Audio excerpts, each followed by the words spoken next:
Hello everyone, I am the storyteller and I am here to help you today.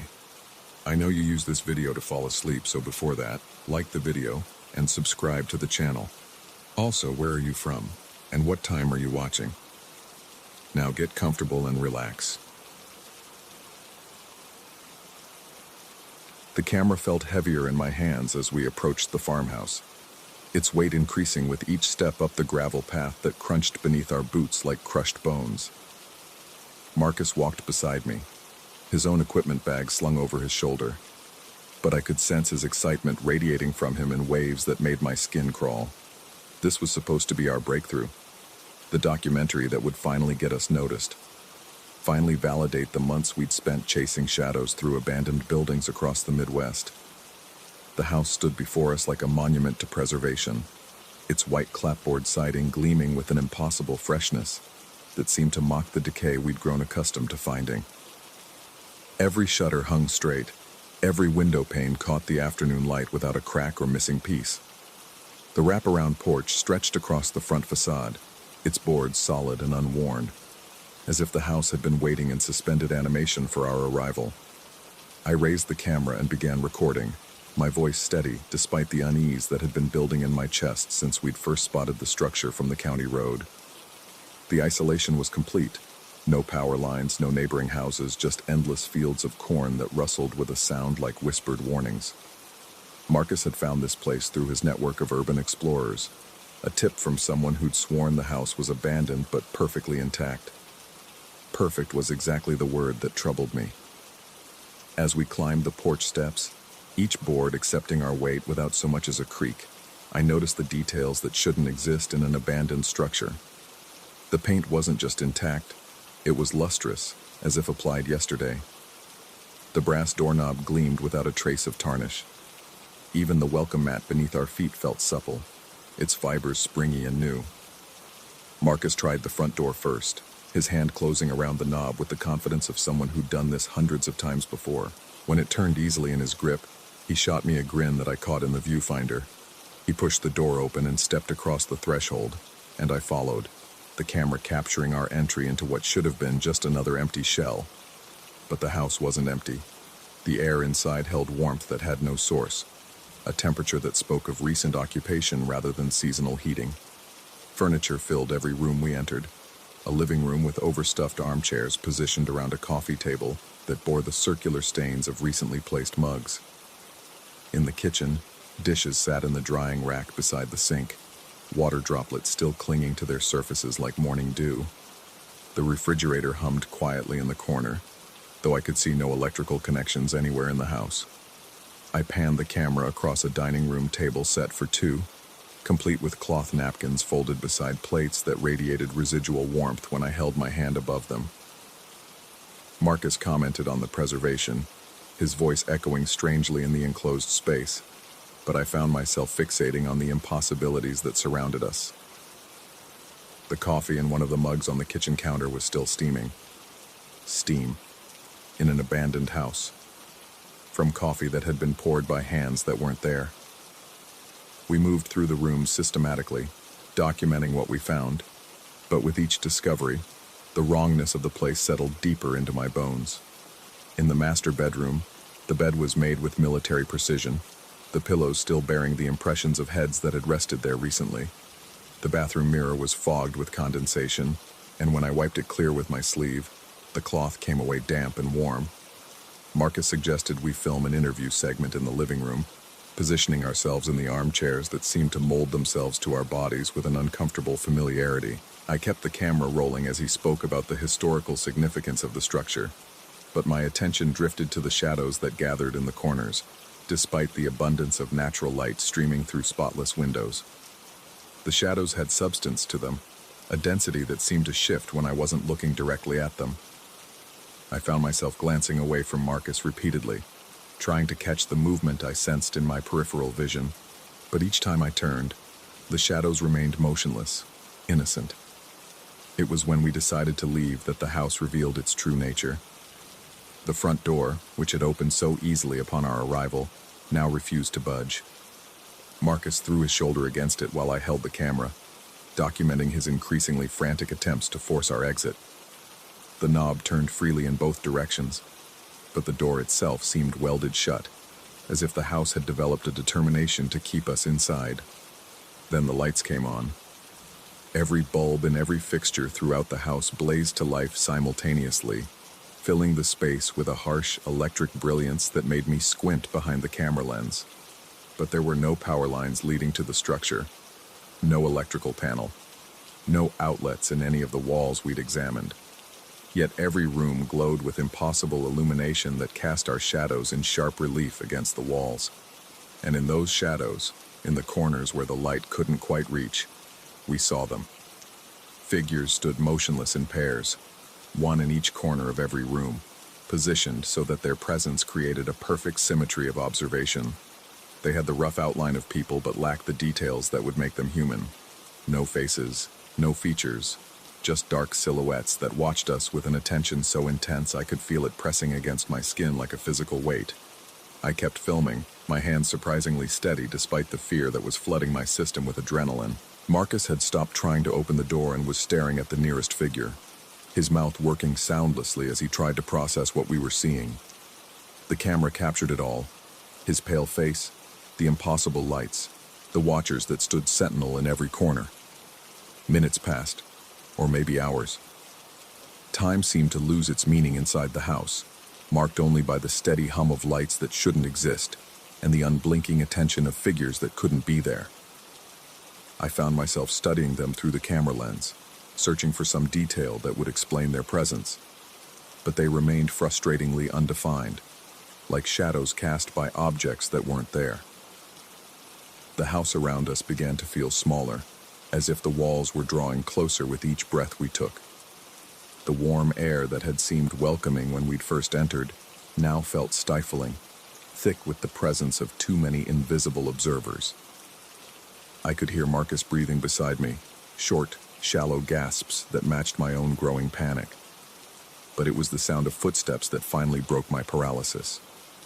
They came from upstairs, slow, deliberate steps that moved from room to room with the purposeful gait of someone conducting a nightly routine. The ceiling above our heads creaked under the weight of feet that couldn't belong to anyone we'd seen, and I tilted the camera upward, trying to track the movement through the solid barrier above us. Marcus grabbed my arm, his fingers digging into my flesh hard enough to leave bruises, and pointed toward the staircase that led to the second floor. The banister rail was moving, not the whole structure, but just the handrail itself, sliding slowly downward as if someone were running their hand along its length while descending the stairs. But no one was there.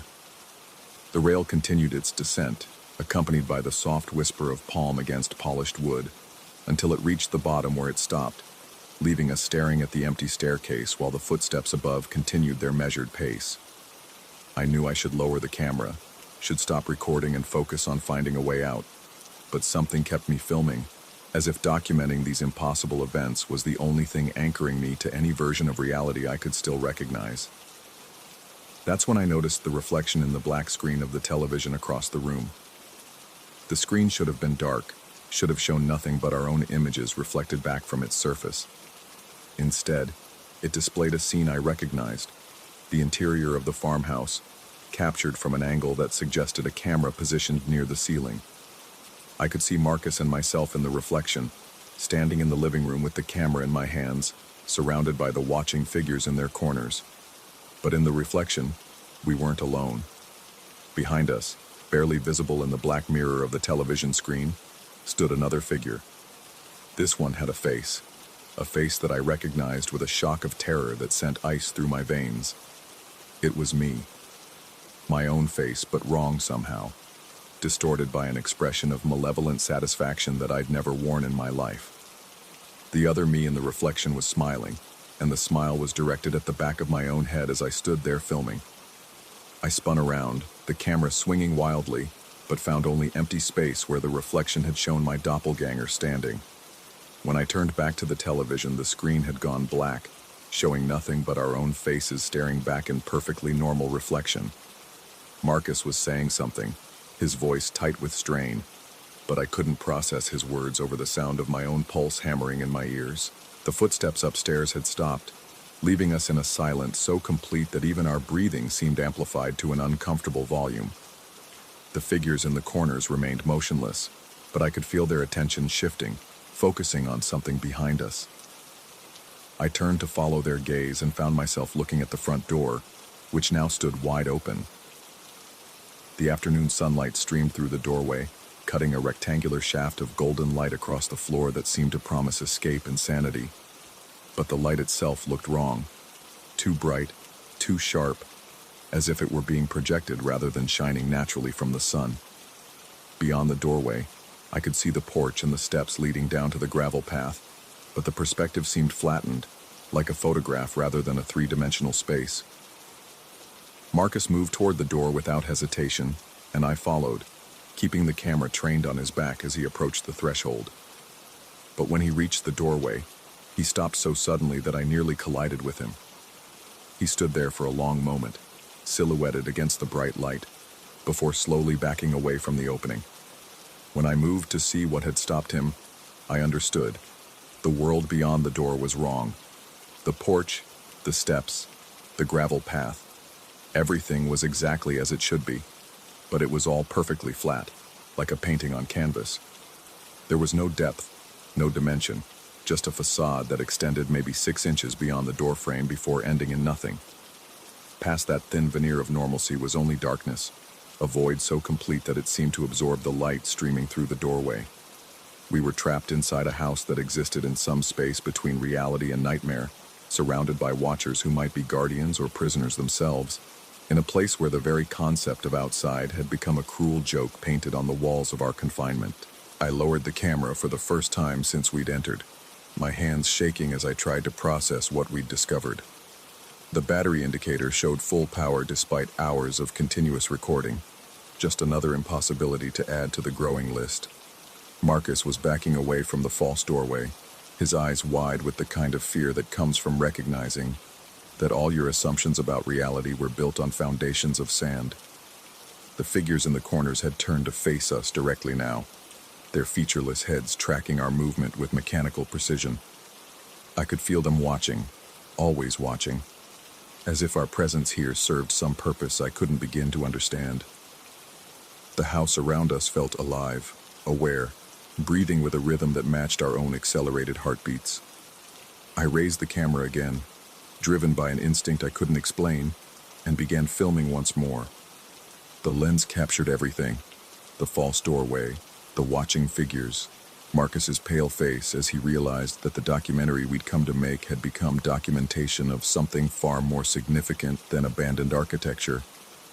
As night began to fall beyond the painted facade of the doorway, the lights inside the house grew brighter, and I understood with a clarity that terrified me that we might never leave this place. We had become part of whatever story the house was telling, players in a narrative that existed outside the boundaries of conventional reality. The camera kept rolling, recording everything, and I wondered if someday other filmmakers would find this footage and try to understand what had happened to us. Would they see the truth in what we'd captured, or would they dismiss it as an elaborate hoax, another piece of fiction designed to entertain rather than warn? I didn't know. I couldn't know. All I could do was keep filming and hope that somewhere in the endless documentation of impossible events, there might be a clue to understanding not just what was happening to us, but why we deserved to be here at all. The watchers in the corners never moved, never spoke, never revealed their purpose. They simply stood and observed, eternal sentinels in a house that existed somewhere between the world we knew and a place that defied all explanation. And we watched them back, trapped in a staring contest that might last forever, while the camera recorded our mutual surveillance and the house around us hummed with satisfied contentment, like a puzzle finally completed by the addition of its last missing pieces.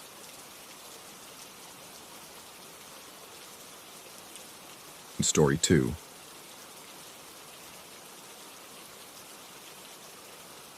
The smell hit me first. Musty wood mixed with something else I couldn't quite place.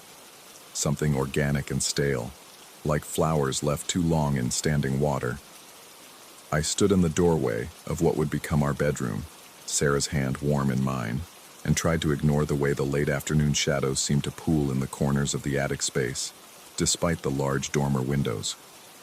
"It's perfect," Sarah said, squeezing my fingers. Her voice carried that particular note of forced enthusiasm she used when she was trying to convince herself as much as me. "Just think, 100 years of history in these walls." I nodded, though something about those words made my skin crawl. 100 years of what, exactly? The real estate agent had been vague about the cottage's past, mentioning only that it had been in the same family for decades before being sold. But the locals in town had been more forthcoming, if you knew how to listen between the lines of their careful politeness. The previous owners had been eccentric, they said, spiritual types, who kept to themselves and received visitors at odd hours. Sarah was already measuring the space with her arms stretched wide, planning where our bed would go. I watched her and felt that familiar tug of affection mixed with bewilderment at her ability to see possibility where I saw problems. It was one of the reasons I'd married her. Her relentless optimism balanced my natural skepticism. Though as I looked around the slanted attic room with its exposed beams and wide plank floors, I wondered if perhaps a little more skepticism might have been warranted. The floor beneath my feet creaked as I moved deeper into the room. The boards were wide and dark with age, scarred by decades of use. In the center of the space, almost perfectly positioned between the two dormer windows, was a circular area where the wood appeared slightly different. Lighter, as if it had been protected from the sun that streamed through the windows during the day. "What do you think made this?" I asked, kneeling beside the circle. It was roughly 6 feet in diameter, the wood within it a pale honey color compared to the deep brown surrounding it. Sarah glanced over and shrugged. "Probably a rug that's been there for years. The sun would have faded everything around it." She was already moving toward the built-in storage areas under the eaves, her attention elsewhere. Her explanation made sense, of course. It was logical, practical, exactly the kind of reasoning that had served me well in my engineering career. But as I ran my fingers along the edge where the lighter wood met the darker, I felt an odd sensation, like a low vibration running through the floorboards. I pressed my palm flat against the circle, and the feeling intensified. A subtle thrumming that seemed to come from somewhere deep beneath the house. "The foundation might be settling," I murmured, pulling my hand back. Sarah didn't hear me. She was busy opening a dusty trunk tucked into one of the storage alcoves. We spent the next 3 weeks transforming the cottage, working mostly on the ground floor during the day and gradually moving our belongings upstairs. The attic bedroom came together slowly.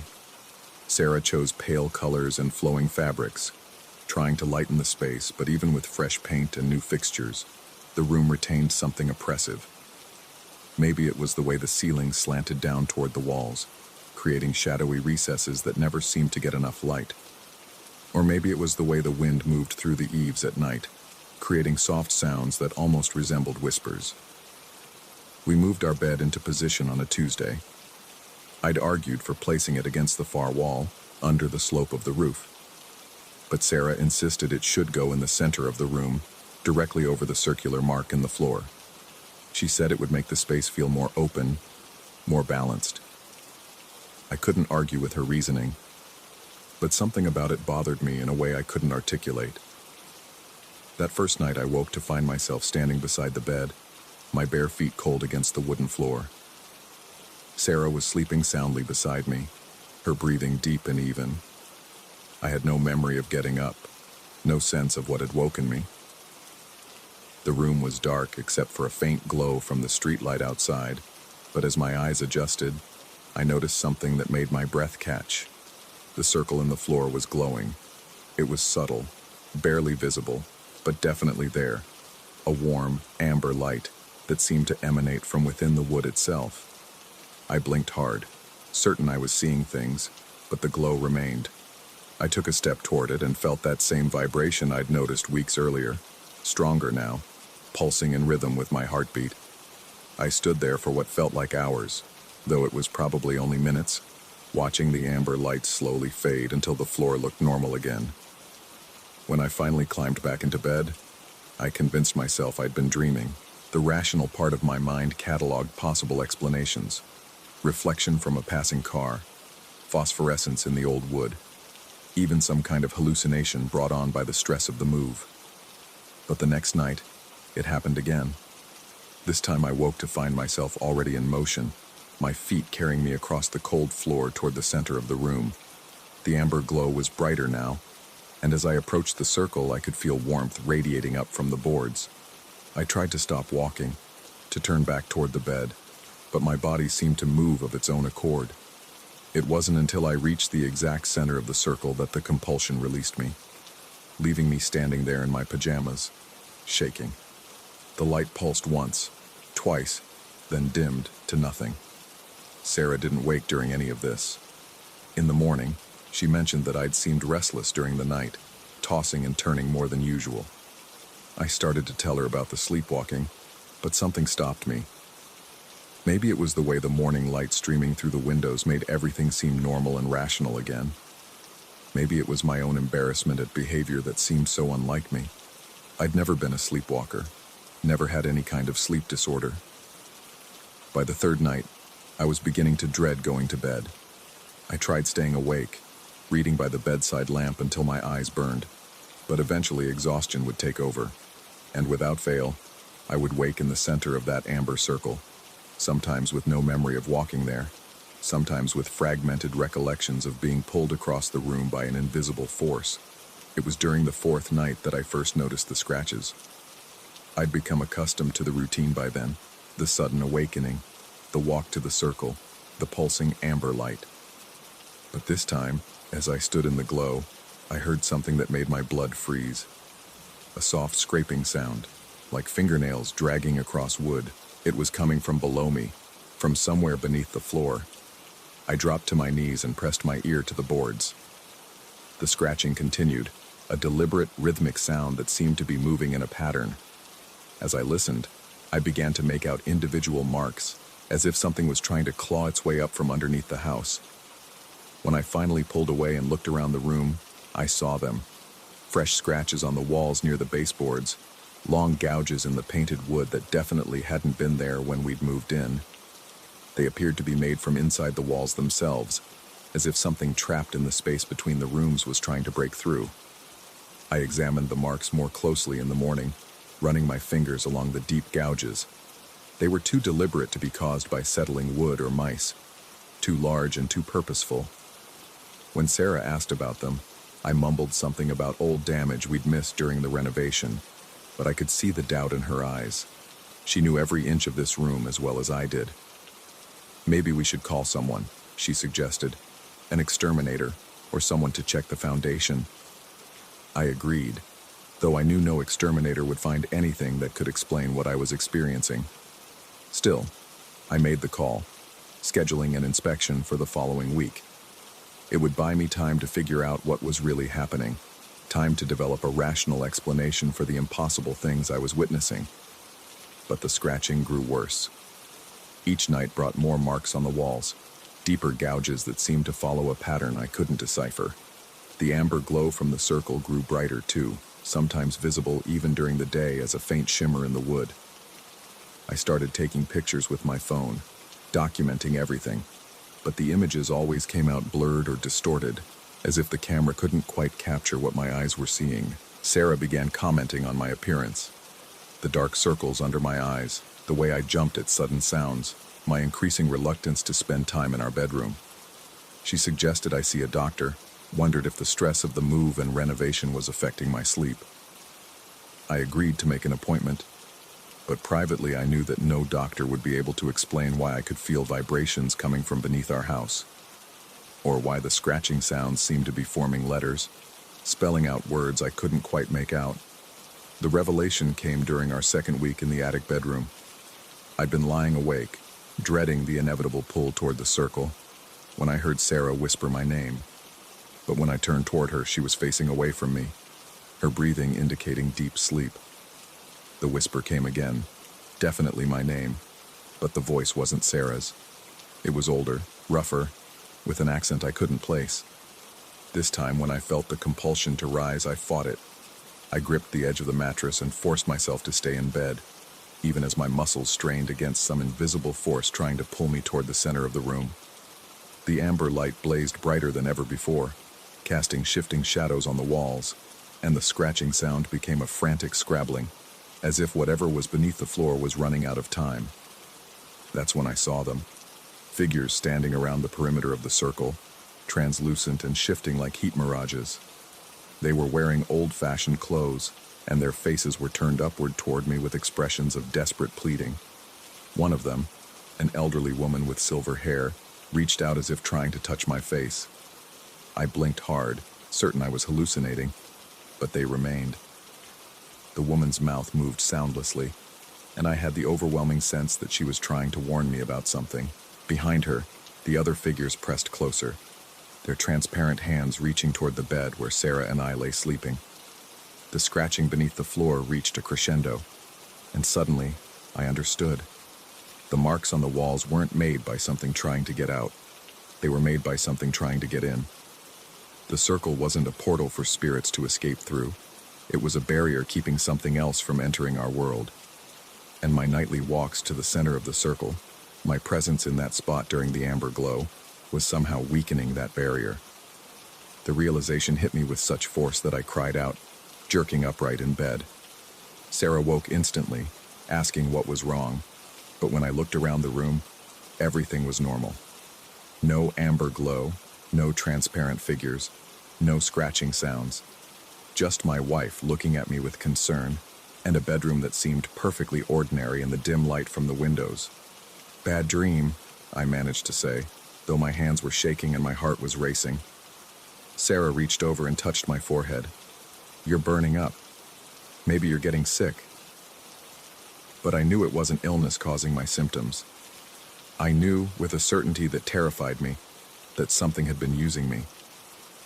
Something that had waited in this house for decades, growing stronger each time someone slept in this room, each time the barriers weakened just a little more. I wanted to tell Sarah everything, to convince her we needed to leave immediately. But how could I explain what I'd seen without sounding like I was having a complete psychological breakdown?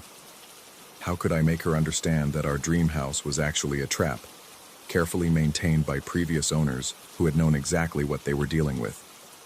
Instead, I lay back down and pretended to sleep, listening to every creak and whisper in the old house, waiting for dawn to break the spell that seemed to hold this place in its grip.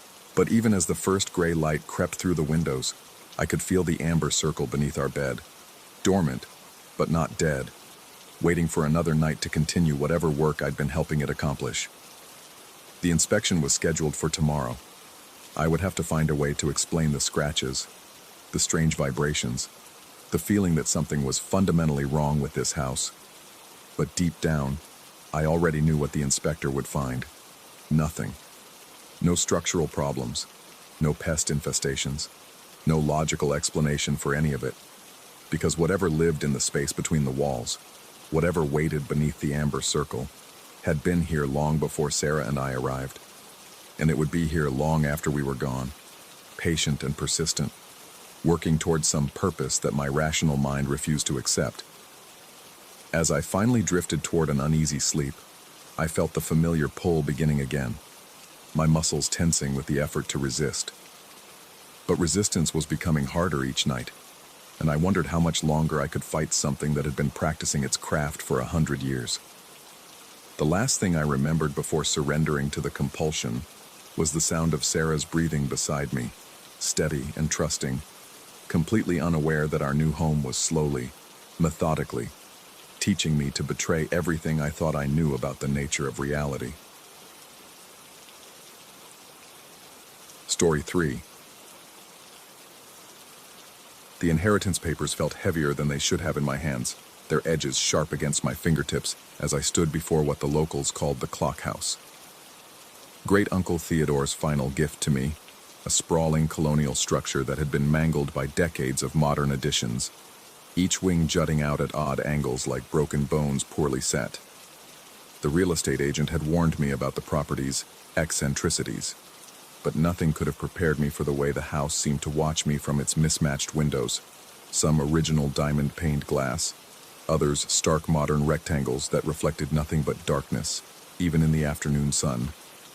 I'd been working as an interior designer in Manhattan for 8 years, long enough to recognize architectural disasters when I saw them, But something about this place whispered of potential beneath its fractured facade. The colonial core possessed an undeniable dignity, its weathered brick and limestone details speaking of craftsmanship from another era. The modern annexes, while jarring, could be integrated with the right vision. At least, that's what I told myself as I turned the heavy brass key in the lock. The door opened with a groan that seemed to echo through the entire structure, and immediately I was struck by the scent of cinnamon. Rich, warm, welcoming, like walking into a bakery on Christmas morning. The tension I'd been carrying in my shoulders since driving up the winding dirt road suddenly melted away. Something about that smell made everything feel right, made the decision to leave my city life behind and rehabilitate this strange inheritance seem not just reasonable, but inspired. The entryway stretched before me, a blend of original wide plank floors and jarring modern tile where the additions began. Dust motes danced in shafts of light that fell through windows placed with no apparent logic, creating a patchwork of illumination that shifted and moved as clouds passed overhead. The cinnamon scent grew stronger as I moved deeper into the house, and with each breath, my confidence grew. This place had good bones. This place wanted to be beautiful again. I spent the first week cataloging the house's bizarre layout, sketching floor plans and making notes about load-bearing walls and electrical systems. The colonial section maintained its original grandeur, high ceilings, ornate moldings, a massive fieldstone fireplace that dominated the main living area. But the modern additions sprawled outward like a maze, rooms connected by narrow hallways that seemed to lead nowhere, windows that opened onto walls, staircases that climbed to empty landings. Every morning, I woke to that same welcoming cinnamon scent, and every day brought small victories. I'd find a beautiful piece of original trim hiding behind drywall, or discover that a seemingly impossible angle actually revealed stunning sightlines through the house. The work progressed faster than it should have, ideas flowing with unusual clarity. When evening came, I'd sit in the main room with my sketches spread around me, breathing in that comforting spice-scented air and feeling more at home than I had anywhere in years. It was on the 8th day that I first noticed the other smell. I'd been working in what had once been a sunroom, now enclosed by one of the modern additions, trying to figure out how to restore the space's connection to the outdoors. The cinnamon was present but fainter here, overwhelmed by something else, something floral, but wrong. Roses, but not the fresh bloom you'd expect. These smelled old, dried, forgotten. The scent of roses left too long in a vase, petals browning at the edges, stems going soft with decay. As the smell grew stronger, a chill ran down my spine that had nothing to do with the room's temperature. The feeling of rightness, of belonging, that had carried me through the week began to evaporate. I found myself glancing over my shoulder, certain I was being watched, though the windows showed only empty fields and distant trees. That's when I heard it. A sharp crack from somewhere deeper in the house. Then another. I followed the sounds through the winding hallways, past doors that led to rooms I hadn't fully explored yet, the rose scent growing stronger with each step. In what had once been a formal dining room, I found the source. A tall ceramic vase had split cleanly down its center, pieces of dried flowers scattered across the floor. No reason for it, no vibration, no temperature change, no visible cause. Just a perfect vertical crack, as if the vase had simply decided to split itself in half. I swept up the pieces, telling myself old ceramics were prone to such failures. Thermal expansion, stress fractures developing over time, perfectly normal explanations for perfectly normal occurrences. But as I dumped the shards into a garbage bag, that decaying rose smell seemed to follow me, clinging to my clothes and hair like smoke. The pattern established itself over the following days. When the cinnamon smell was strong, work went beautifully. I'd make unexpected discoveries. A hidden cabinet with original hardware, a section of hand-painted wallpaper perfectly preserved behind a later addition. Ideas would come easily, solutions presenting themselves as if the house itself was guiding my decisions. But when the rose scent appeared, something would break. A mirror would develop a spiderweb of cracks. A light fixture would suddenly crash to the floor. A window would shatter for no apparent reason, spiderwebbing outward from a central point where nothing had struck it. I began keeping notes, trying to find patterns, to understand what triggered each scent. The cinnamon seemed strongest in the morning, growing weaker as the day progressed. The roses appeared unpredictably, sometimes in the afternoon, sometimes late at night when I was trying to sleep. There was never any visible source for either smell. No cinnamon sticks or potpourri, no rose bushes visible through any window. By the third week, I'd started timing how long I had after detecting the rose scent before something would break. Usually 30 to 45 seconds. Enough time to get clear of anything heavy or dangerous, to protect myself from flying glass or falling fixtures. It became a game of sorts, this dance with the house's moods. I'd catch that first hint of decay and move away from anything fragile, waiting for the inevitable crash. But it was more than just the practical concern that kept me alert. The rose smell brought something else with it, a presence. The unmistakable sensation of being observed, judged, found wanting. In those moments between scent and destruction, I felt exposed in ways that had nothing to do with the house's open floor plan or abundant windows. Something was watching me, measuring me, and I was falling short of some unknown standard. My sleep became restless. I'd wake in the middle of the night convinced I'd heard footsteps in the unfamiliar hallways, voices speaking in rooms too distant to understand the words. But when I'd get up to investigate, flashlight in hand, I'd find only empty spaces and dust, and that lingering sense that whatever had been there had just disappeared around the next corner. During the day, I threw myself into the work with increasing desperation. The house's renovation became more than a project. It became a test I had to pass. I started talking to the walls as I worked, explaining my vision, justifying my choices, pleading for approval from whatever force seemed to govern this place. The cinnamon would reward good decisions with its warm embrace, and I'd work in a haze of confidence and inspiration. But any misstep would summon the roses, and another piece of the house would destroy itself in protest. It was during the fourth week that I first heard the ticking. I'd been working in the kitchen, trying to integrate the original hearth with a modern addition that had been built without any regard for the colonial architecture. The cinnamon smell was strong, filling me with the familiar sense of rightness and purpose. I was making real progress, seeing how the two sections could flow together, when I became aware of a sound that hadn't been there before. Tick, tick, tick. Not the steady rhythm of a single clock, but something more complex. Multiple timepieces running at slightly different speeds, their beats overlapping and separating in an irregular pattern that seemed almost musical. I paused in my work, listening, trying to locate the source. The sound seemed to come from everywhere and nowhere, filling the air like the scents that had become my daily companions. I searched the house from top to bottom, but found no clocks. No grandfather clocks in corners, no mantelpiece timepieces, not even a wall clock in any of the kitchens. Yet the ticking continued, growing stronger in some rooms, fainter in others, but never disappearing entirely. It was loudest in the central colonial section, where the cinnamon scent was usually strongest, but even in the farthest modern annexes, I could detect that subtle rhythmic pulse. The ticking became my constant companion over the following days. Sometimes it would synchronize into a single steady beat that made the entire house feel like the inside of a giant heart. Other times the different rhythms would spiral apart, creating a chaotic percussion that left me dizzy and disoriented. I found myself timing my work to its patterns, hammering nails on the strong beats, painting in smooth strokes during the quieter moments. But it was the combination that I dreaded most. It happened for the first time on a Tuesday afternoon in my 5th week.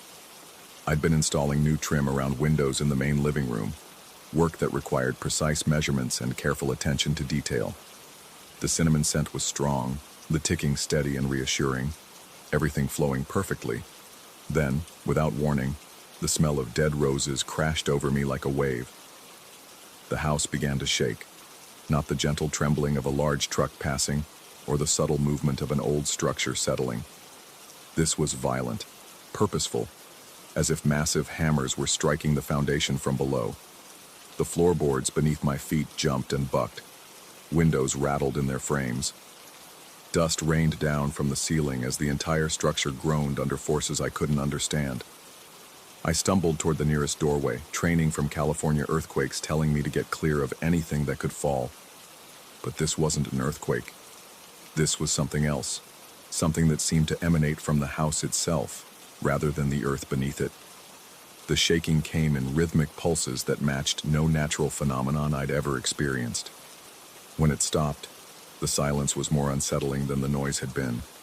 No cinnamon, no roses, no ticking, just the absolute quiet of a house holding its breath, waiting for something. I stood frozen in the doorway for what felt like hours, but was probably only minutes, every sense straining for some sign of what had just happened. The sound, when it came, was barely audible, a faint scraping from somewhere below me.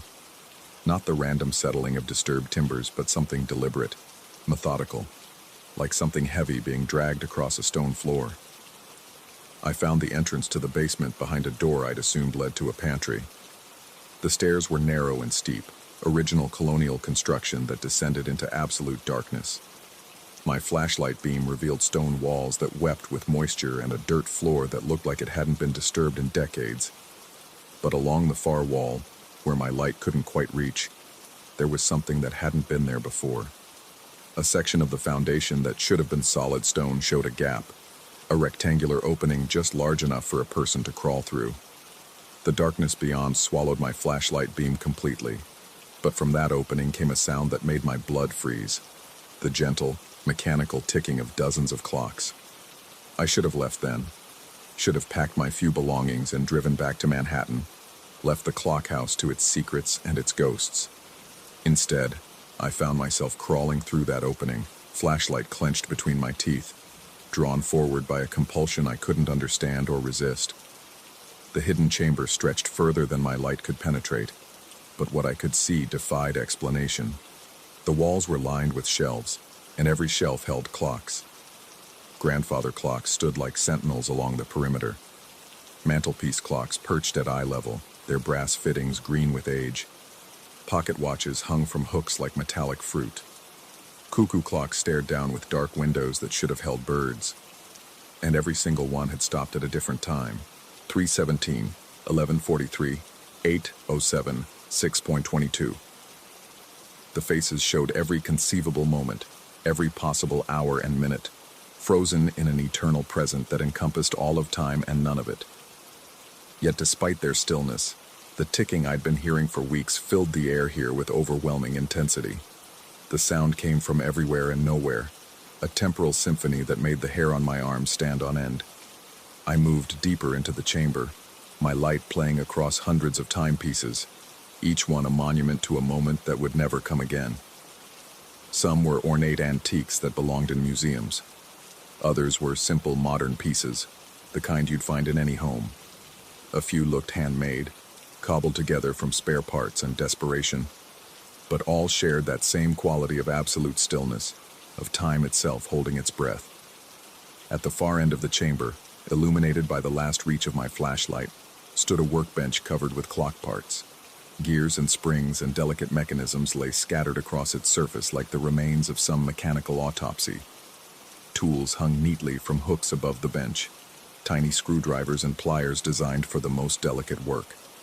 And there, in the center of the chaos, lay a single piece of paper covered with spidery handwriting. I had to squint to read it in the dim light, but the words were clear enough. Each clock marks a choice.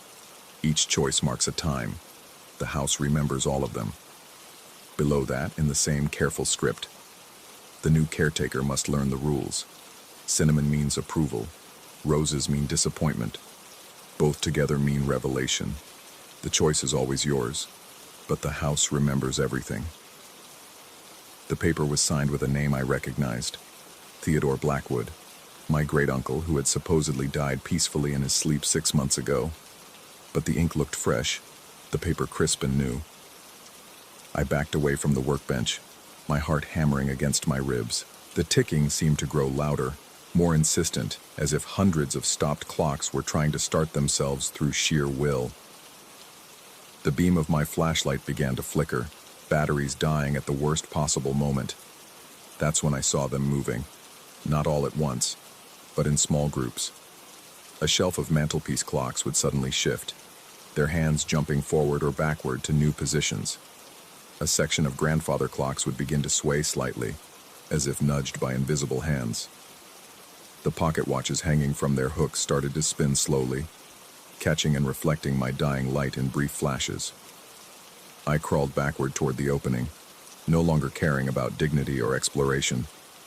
The ticking had become a roar, a mechanical hurricane that threatened to burst my eardrums. Behind me, I could hear the clocks beginning to chime, dozens of different melodies and tones creating a cacophony that belonged in nightmares rather than basements. I emerged from the hidden chamber covered in dust and cobwebs, my flashlight finally dying completely. But the sounds followed me up the basement stairs, through the pantry door, into the main house.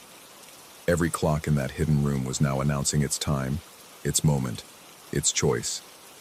The house shook with the force of their collective voice, windows rattling, floors creaking, the very air vibrating with temporal energy. And then, as suddenly as it had begun, everything stopped. No ticking, no chiming, no shaking. Just the absolute silence of a house that had said everything it needed to say.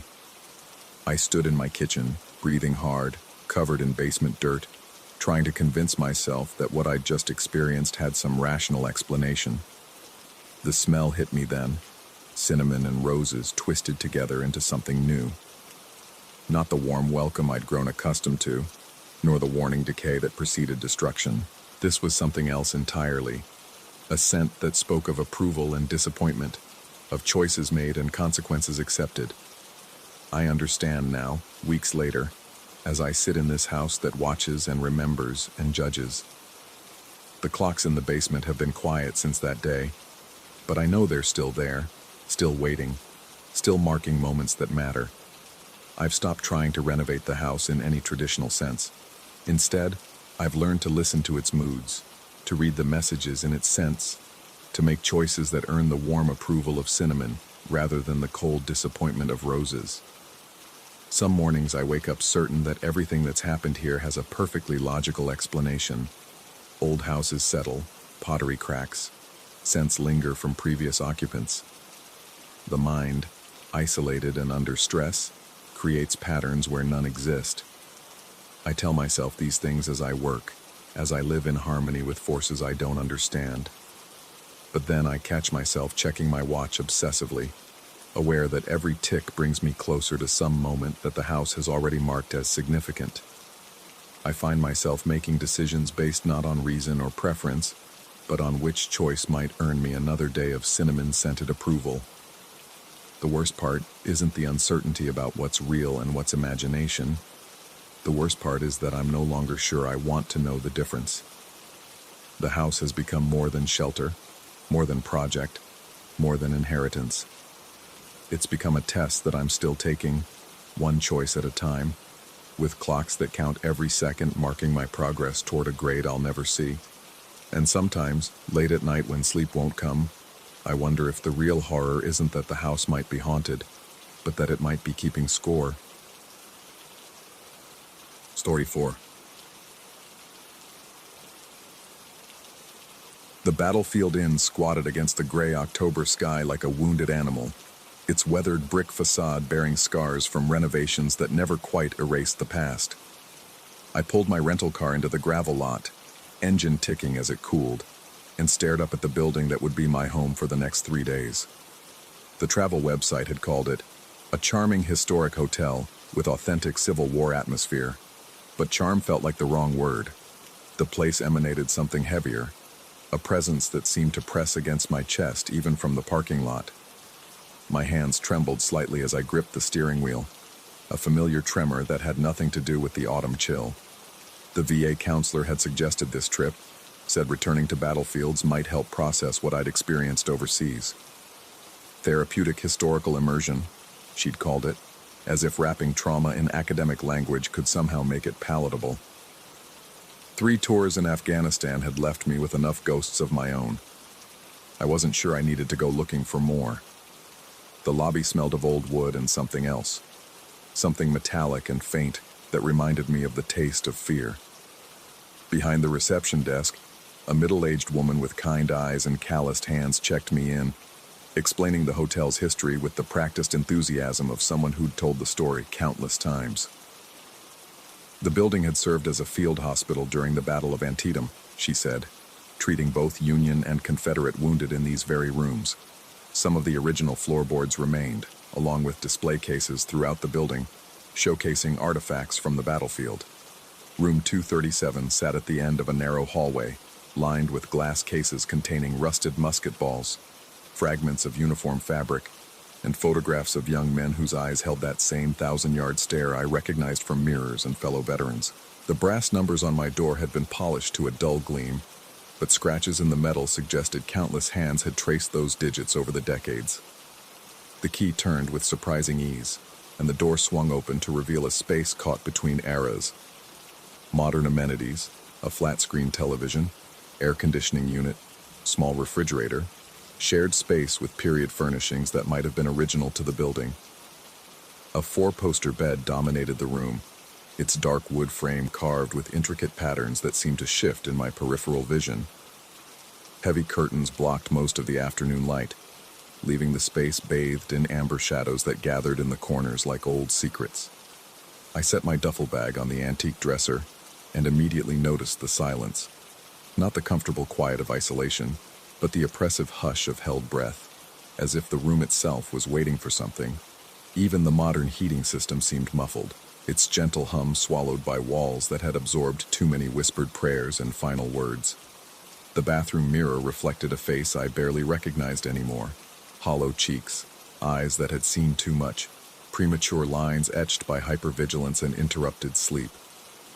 I splashed cold water on my face, trying to wash away the road fatigue, but the sensation lingered like a film on my skin.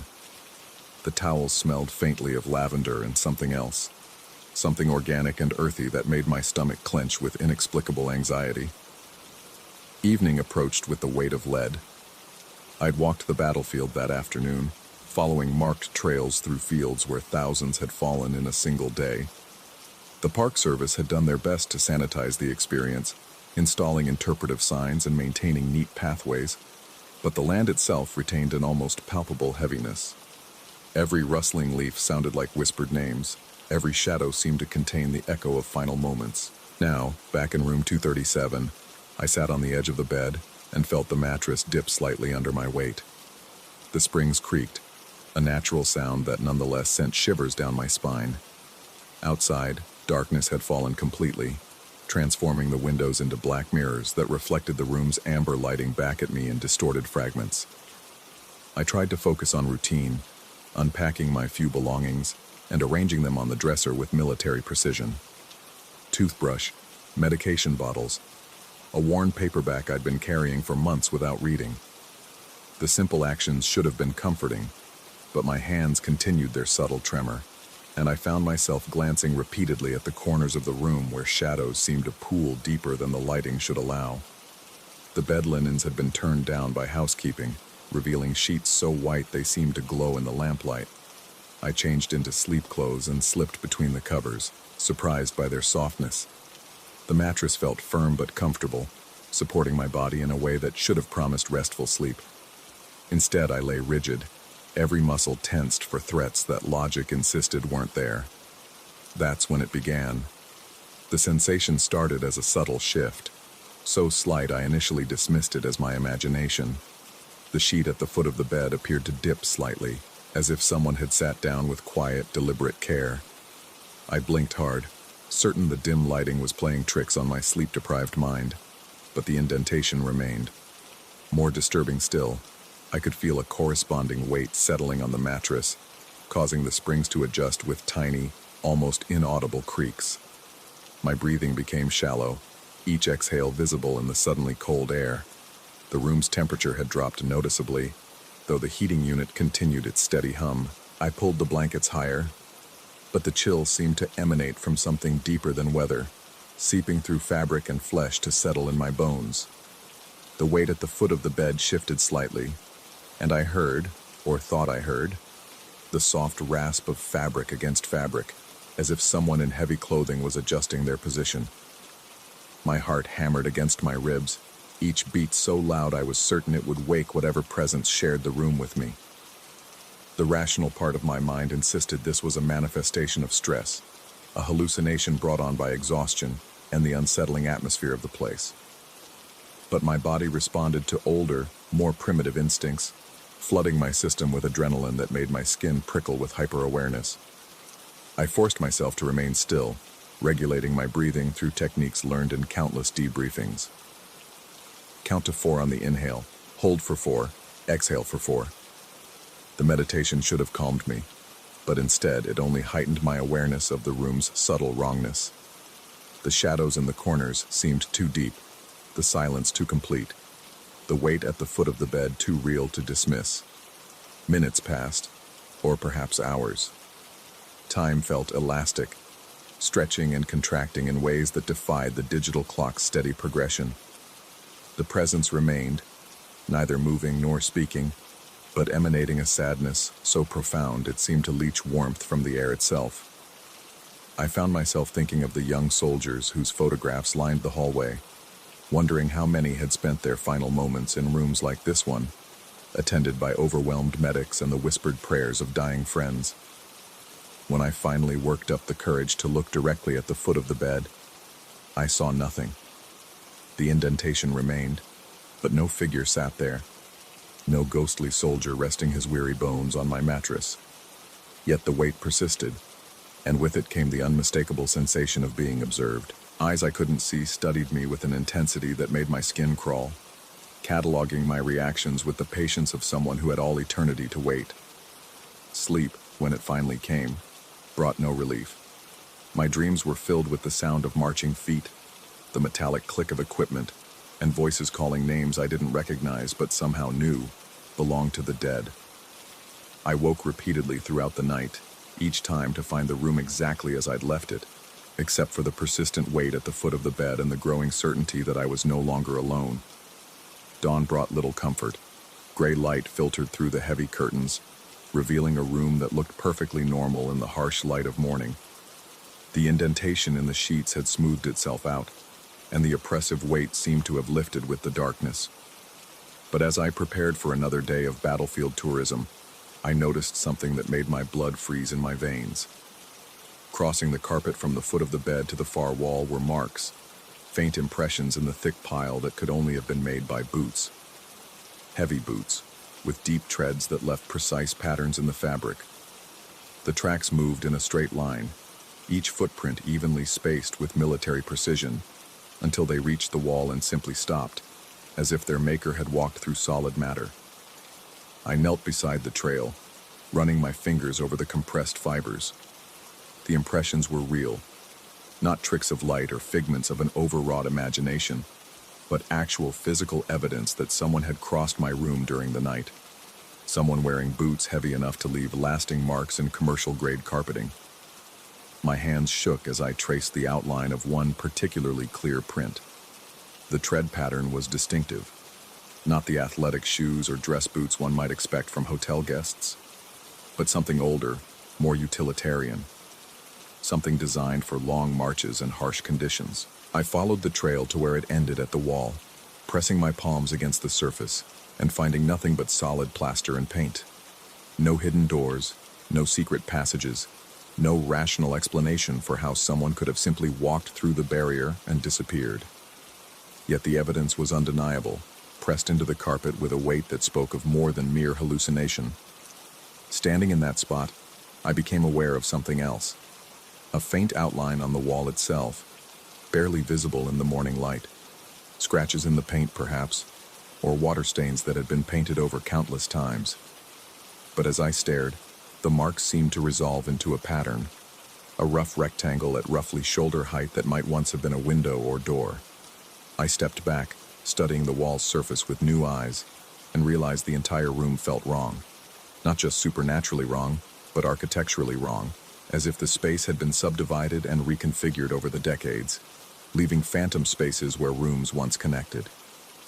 The trail of boot prints led directly to what might have been a doorway in the building's original configuration, when this space served as a field hospital, and wounded soldiers moved between rooms with the help of weary medics.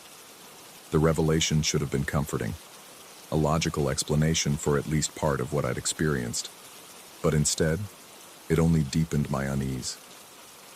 If the hotel's layout had been changed, if walls had been added and removed over 150 years of renovations, then what else might be trapped within these spaces? What memories, what presences, what echoes of trauma had been sealed behind modern plaster and paint?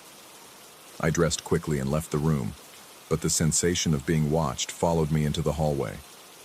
The display cases seemed different in the morning light, their contents arranged with the precision that suggested recent disturbance. In one case, a collection of musket balls had been rearranged to form a pattern I didn't recognize, but which triggered a deep sense of familiarity, as if I'd seen the arrangement before in dreams or nightmares. Breakfast in the hotel's dining room provided no escape from the oppressive atmosphere. Other guests chatted cheerfully about their battlefield tours and paranormal investigations, but their voices seemed to come from a great distance, muffled by the same strange acoustics that had swallowed sound in my room. I picked at scrambled eggs that tasted like ash and coffee that had gone cold despite steam rising from the cup. The day passed in a blur of battlefield tours and museum visits, but my thoughts remained anchored to room 237 and the boot prints that had no business existing. I spoke with park rangers and local historians, learning about the hospital's operation during the battle, about the hundreds of wounded men who had been treated in those rooms, about the desperate attempts to save lives in an era when medical knowledge was primitive and supplies scarce. One elderly volunteer mentioned that room 237 had been part of the surgical ward, where the most severely wounded had been taken for emergency treatment. Many hadn't survived, she said with the matter-of-fact tone of someone who'd shared this information countless times. But they'd done their best, worked around the clock trying to ease suffering and preserve life in whatever way possible. As evening approached and I prepared to return to the hotel, my anxiety ratcheted higher. The rational part of my mind insisted I was experiencing some form of breakdown, that the stress of my own military service was manifesting in hallucinations and paranoid delusions. But my body knew better, responding to threats my conscious mind couldn't fully process.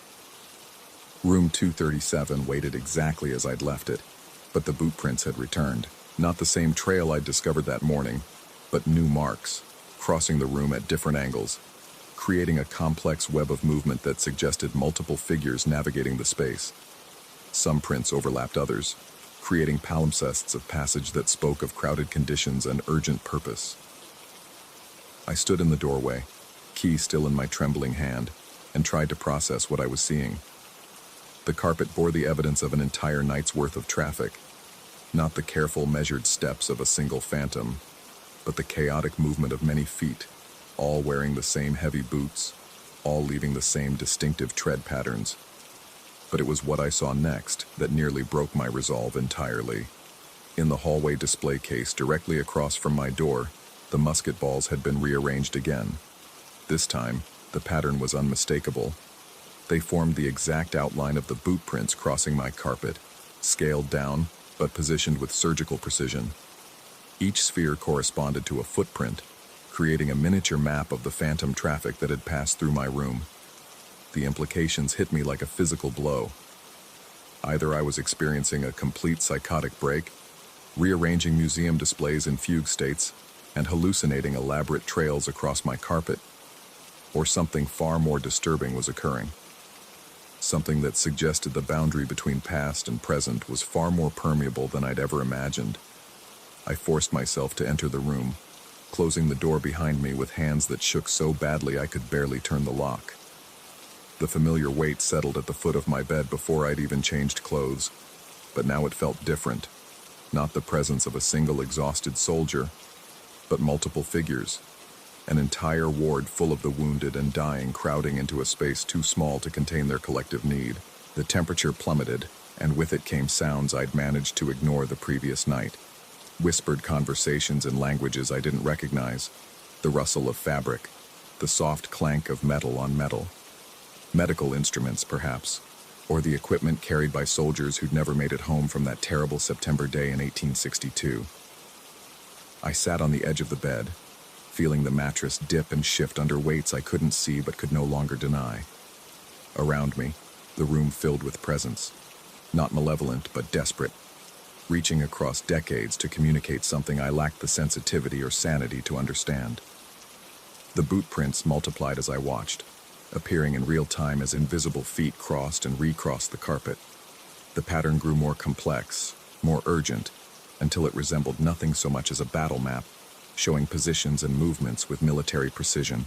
And slowly, with growing horror, I began to recognize the formations, not from Civil War history, but from my own experience overseas, from battles I'd fought and friends I'd lost in desert compounds half a world away. The ghosts of Antietam were showing me my own war, reflecting my trauma back through the lens of their ancient suffering. The weight at the foot of my bed wasn't a Civil War soldier seeking rest, but something deeper, the universal presence of all who'd carried weapons in service of causes larger than themselves, all who'd witnessed friends fall and wondered why they'd been spared. I understood then that I'd come to this place not to heal from my experiences, but to join them, to add my own invisible footprints to the carpet, my own weight to the countless souls who'd found their way to this room in search of peace that remained eternally elusive.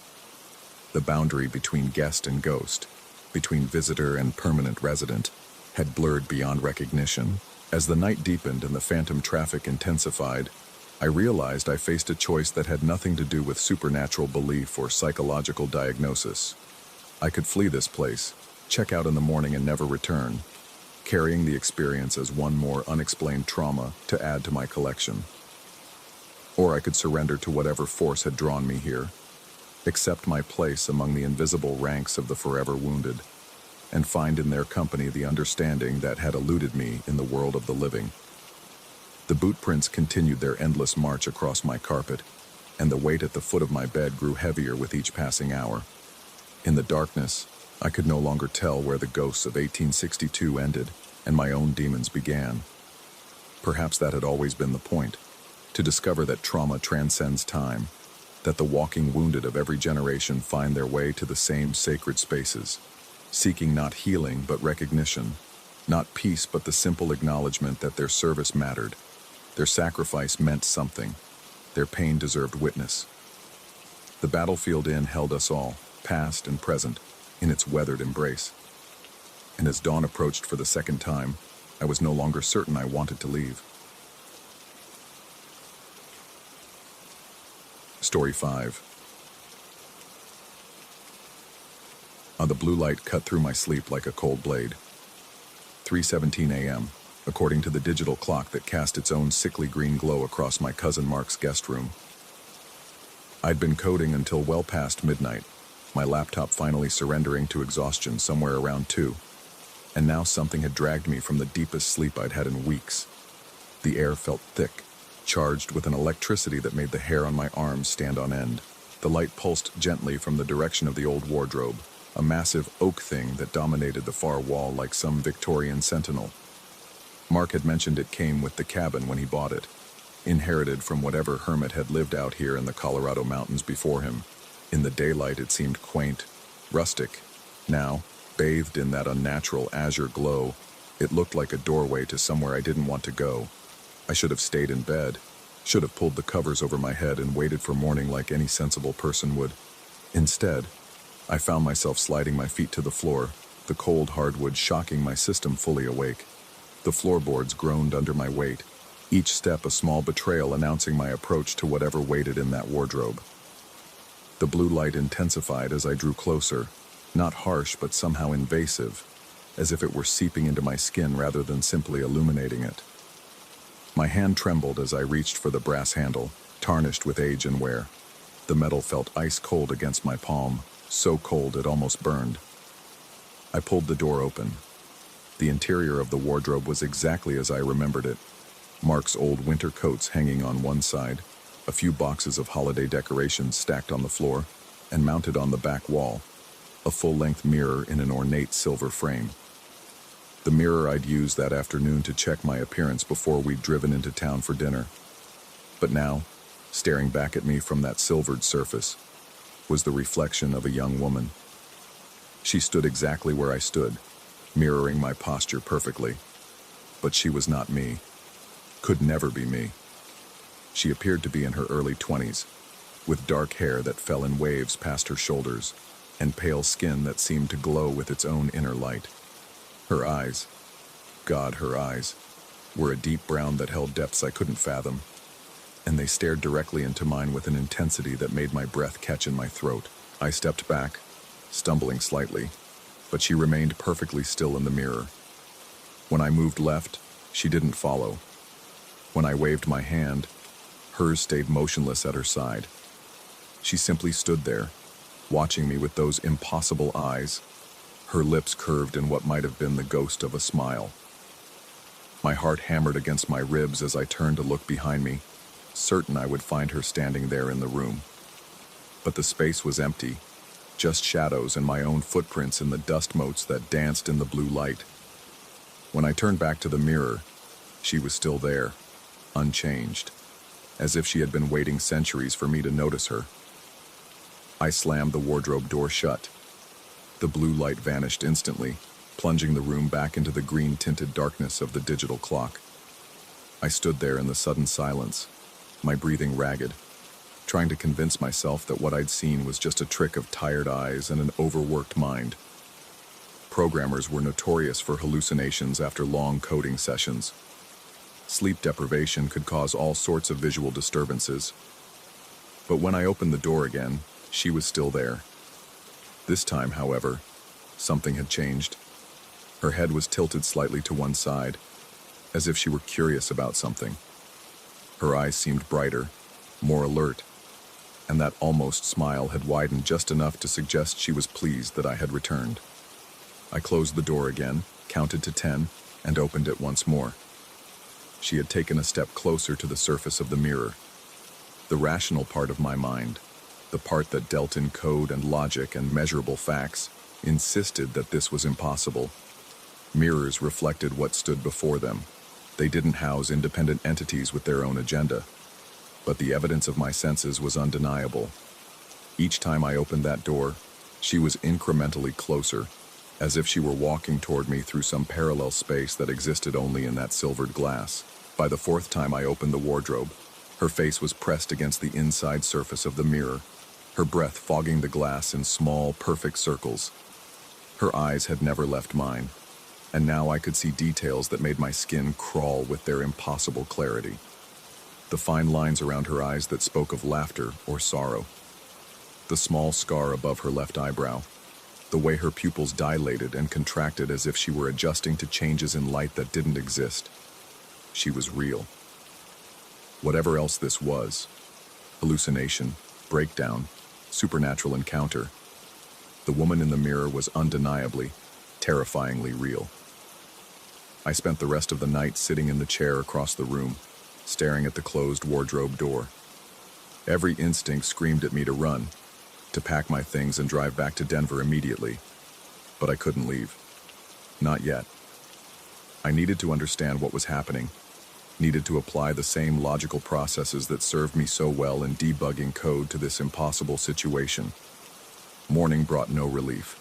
The sunlight streaming through the cabin windows made everything seem normal and safe, but I could feel her presence behind that closed door, like a constant pressure against my thoughts. Mark was already gone by the time I emerged from the guest room. He'd mentioned something about an early fishing trip, leaving me alone with my thoughts and the growing certainty that I was losing my mind. I tried to work, opening my laptop and diving into the familiar comfort of code, but I couldn't concentrate.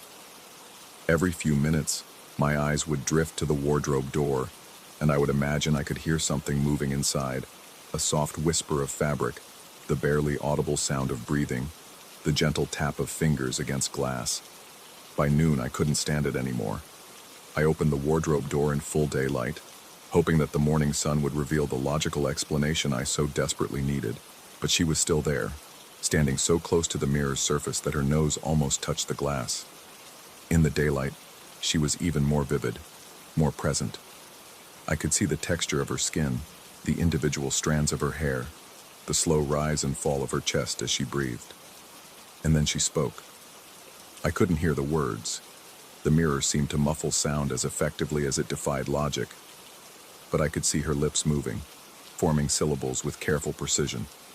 She appeared to be saying the same thing over and over, and I found myself leaning closer, trying to read her lips, trying to understand what message was so important that it could bridge whatever impossible gap existed between us. "Help me." The words formed clearly on her lips, repeated again and again with increasing urgency. Her eyes, which had seemed so calm before, now held a desperation that made my chest tighten with sympathy and terror in equal measure. I reached toward the mirror, my hand trembling as it approached the glass. The surface was cold under my fingertips, but beneath that chill I could swear I felt warmth, as if her skin were just on the other side of an infinitesimally thin barrier. When I spread my palm against the glass, she pressed her own hand against the same spot, matching me finger for finger. That's when I felt it, the faintest pressure, as if she were actually touching me through the mirror. The sensation was so light it might have been imagination, but it was enough to make me jerk my hand back as if I'd been burned. She mouthed the words again. "Help me." I spent the afternoon researching the cabin's history, diving into property records and local newspaper archives with the same methodical approach I used for troubleshooting complex systems. What I found made my blood run cold. The cabin had indeed belonged to a hermit, an old man named Edgar Thorne, who had lived there alone for over 30 years. But before that, it had been owned by a young couple, David and Sarah Morrison, who had bought it as a weekend retreat in 1987. According to the records, Sarah Morrison had disappeared one winter night in 1989. Her car was found at the bottom of a ravine 10 miles away, but her body was never recovered. The investigation concluded that she had lost control on the icy mountain roads, but David Morrison had insisted that his wife would never have left the cabin alone at night. David had sold the property to Edgar Thorne 6 months later and moved away. He died in a car accident in Texas 3 years after that. Still, according to the obituary, searching for answers about his wife's disappearance. Sarah Morrison had been 23 years old, with dark hair and brown eyes.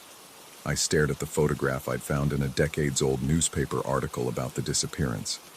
The resolution was poor, the image grainy with age, but there was no mistaking the face. It was her. The woman in the mirror was Sarah Morrison. When I returned to the wardrobe that evening, she was waiting for me, pressed so close to the glass that her breath had fogged a large section of the mirror's surface. But now I could see something else. Her hand was moving across the fogged area, tracing letters with her finger.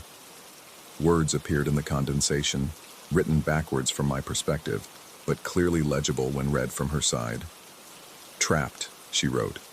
Then below it, "So cold." I watched in fascination and growing horror as more words appeared. "Please help. Can't leave. Tried for years." The implications hit me like a physical blow. If Sarah Morrison had somehow become trapped in this mirror in 1989, she had been there for over 30 years, aware and conscious and desperately alone. The thought was so terrible that I had to close the door and walk away, but I returned within minutes, drawn by a compulsion I couldn't explain. This time she had written a single word: touch. I understood what she was asking, but the rational part of my mind recoiled from the idea. Whatever barrier separated us, whatever kept her trapped in that impossible space behind the glass, touching the mirror seemed like an invitation to join her there. But looking into her eyes, seeing the desperate hope and pleading, I couldn't bring myself to refuse. I placed my palm against the glass where she indicated, and immediately felt that strange warmth again, stronger now, more real. The mirror's surface seemed to soften under my touch, not quite becoming liquid but losing some of its rigidity. I could feel her hand on the other side, pressing against mine with increasing urgency, and then I felt her fingers beginning to push through. The glass stretched and warped around her hand like some kind of supernatural membrane, and I watched in horrified fascination as her fingers emerged into my reality. They were solid, warm, undeniably real. Her palm followed, then her wrist, and suddenly she was gripping my hand with desperate strength. The cold hit me like a physical force, not the chill of winter air, but something deeper, more profound. the cold of vast spaces and endless time, of loneliness so complete it had become a living thing. Through our joined hands, I could feel echoes of her experience. Decades of consciousness trapped in silvered limbo, calling out to a world that couldn't hear her, watching helplessly as seasons changed and years passed beyond the glass.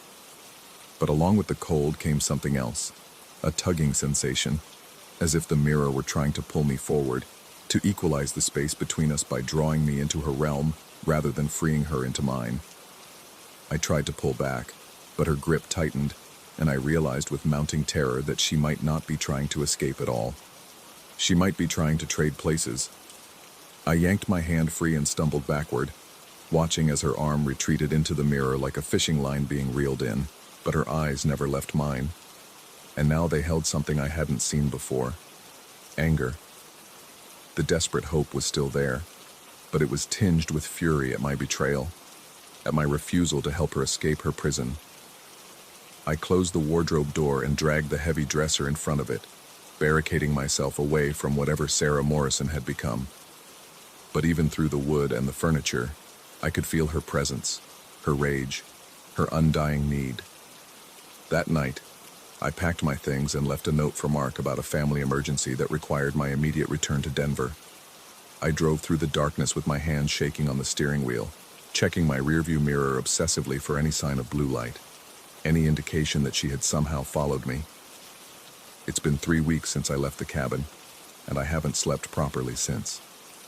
Every mirror in my apartment has been covered with sheets or turned to face the wall, but I can still feel her watching me, searching for a way to bridge the gap between her world and mine. Sometimes, in the corner of my vision, I catch glimpses of movement in darkened windows, or the black screen of my television when it's turned off. And sometimes, late at night when the city is quiet, I hear her voice calling my name from somewhere impossibly far away, promising me that if I just touch the glass one more time, she'll show me wonders beyond imagination. The rational part of my mind insists that it was all a breakdown, a stress-induced hallucination brought on by too much work and too little sleep.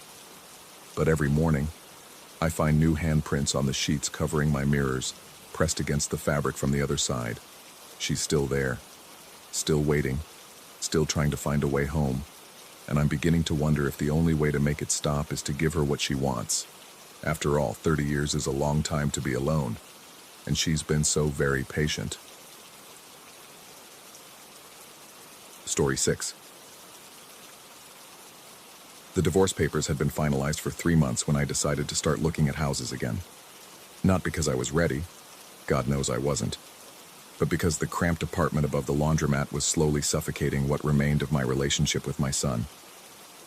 Tyler had grown quieter since the separation, retreating into himself like a turtle pulling back into its shell, and I thought maybe giving him something to look forward to, a real home again, might coax him back out.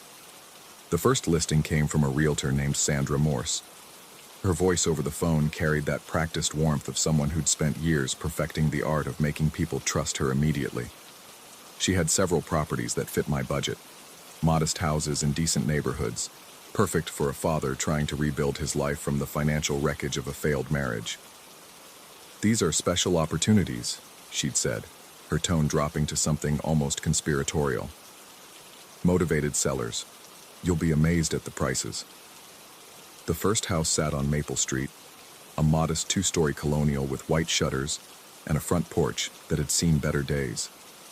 Sandra met us there on a Saturday morning, her silver hair pulled back in a perfect bun, wearing a navy blazer that looked expensive.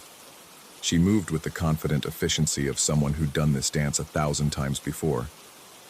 Tyler emerged from my Honda Civic like he was stepping into a minefield, his 17-year-old frame all sharp angles and defensive posture. He'd barely spoken during the 20-minute drive, just stared out the passenger window with those dark eyes that reminded me too much of his mother. Sandra's handshake was firm, her smile practiced but somehow unsettling. There was something about the way her eyes lingered on Tyler that made my skin crawl, though I couldn't pinpoint why. She led us up the cracked walkway, her heels clicking against the concrete with metronomic precision. The front door opened with a groan that seemed to echo through the empty house like a warning. Inside, The air hung thick and stagnant, carrying the musty scent of abandonment. Dust motes danced in the afternoon sunlight streaming through grimy windows, creating an almost ethereal atmosphere that made everything feel slightly unreal. Sandra began her practice tour, pointing out the original hardwood floors, the spacious living room, the updated kitchen appliances. Her voice seemed to bounce off the walls in strange ways, sometimes crystal clear, other times muffled as if the house itself was absorbing her words. Tyler followed behind us, his footsteps unusually soft on the creaking floorboards. I found myself glancing back at him every few minutes, noting how his gaze would immediately shift upward whenever we entered a new room. In the living room, he stared at the northeast corner where the ceiling met the wall. In the kitchen, his eyes fixed on a spot directly above the island.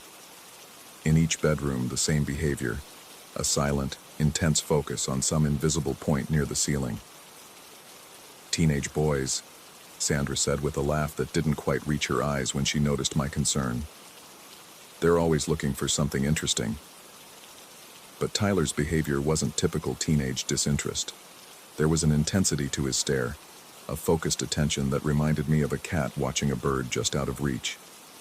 His jaw was tight, his hands clenched at his sides, and I could see the muscles in his neck straining as he kept his head tilted back at an uncomfortable angle. The asking price was $60,000 below market value. Sandra's explanation about motivated sellers and quick closings felt rehearsed, delivered with the same artificial warmth as everything else about her.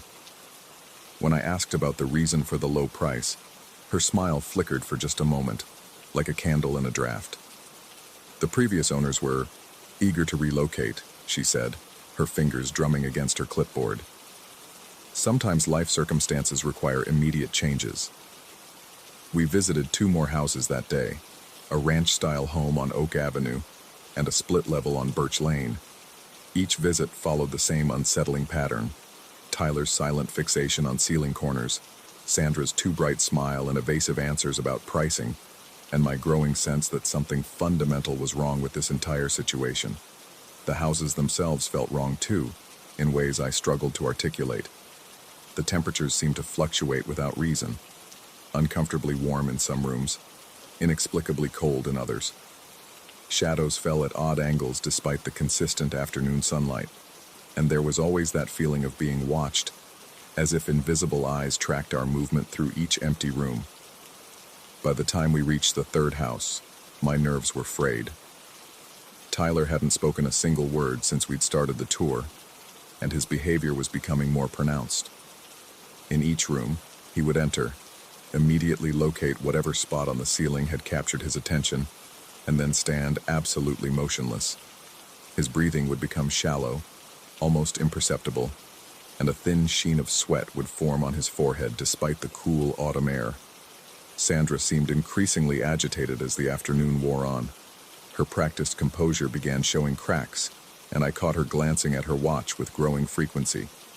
When her phone buzzed during our tour of the split-levels master bedroom, she answered with an urgency that seemed disproportionate to a simple real estate showing. The conversation was brief and conducted in hushed tones, but I caught fragments. "Still here?" And "He's not responding." And most disturbing, "She's getting impatient." After hanging up, Sandra's smile returned, but it looked strained now, like she was forcing her facial muscles into an expression they no longer wanted to hold. "We should probably wrap up for today," she said, her voice carrying a note of barely controlled anxiety. "I have another appointment I need to get to." As we walked toward the front door of the split level, Tyler suddenly stopped in the hallway. For the first time all day, he looked directly at me instead of at the ceiling. His face was pale, almost gray, and there was something in his eyes that made my stomach clench with fear. "Dad," he said, his voice barely above a whisper, "we need to leave. Now." Sandra had already reached the front door and was fumbling with her keys, her movements sharp and jerky.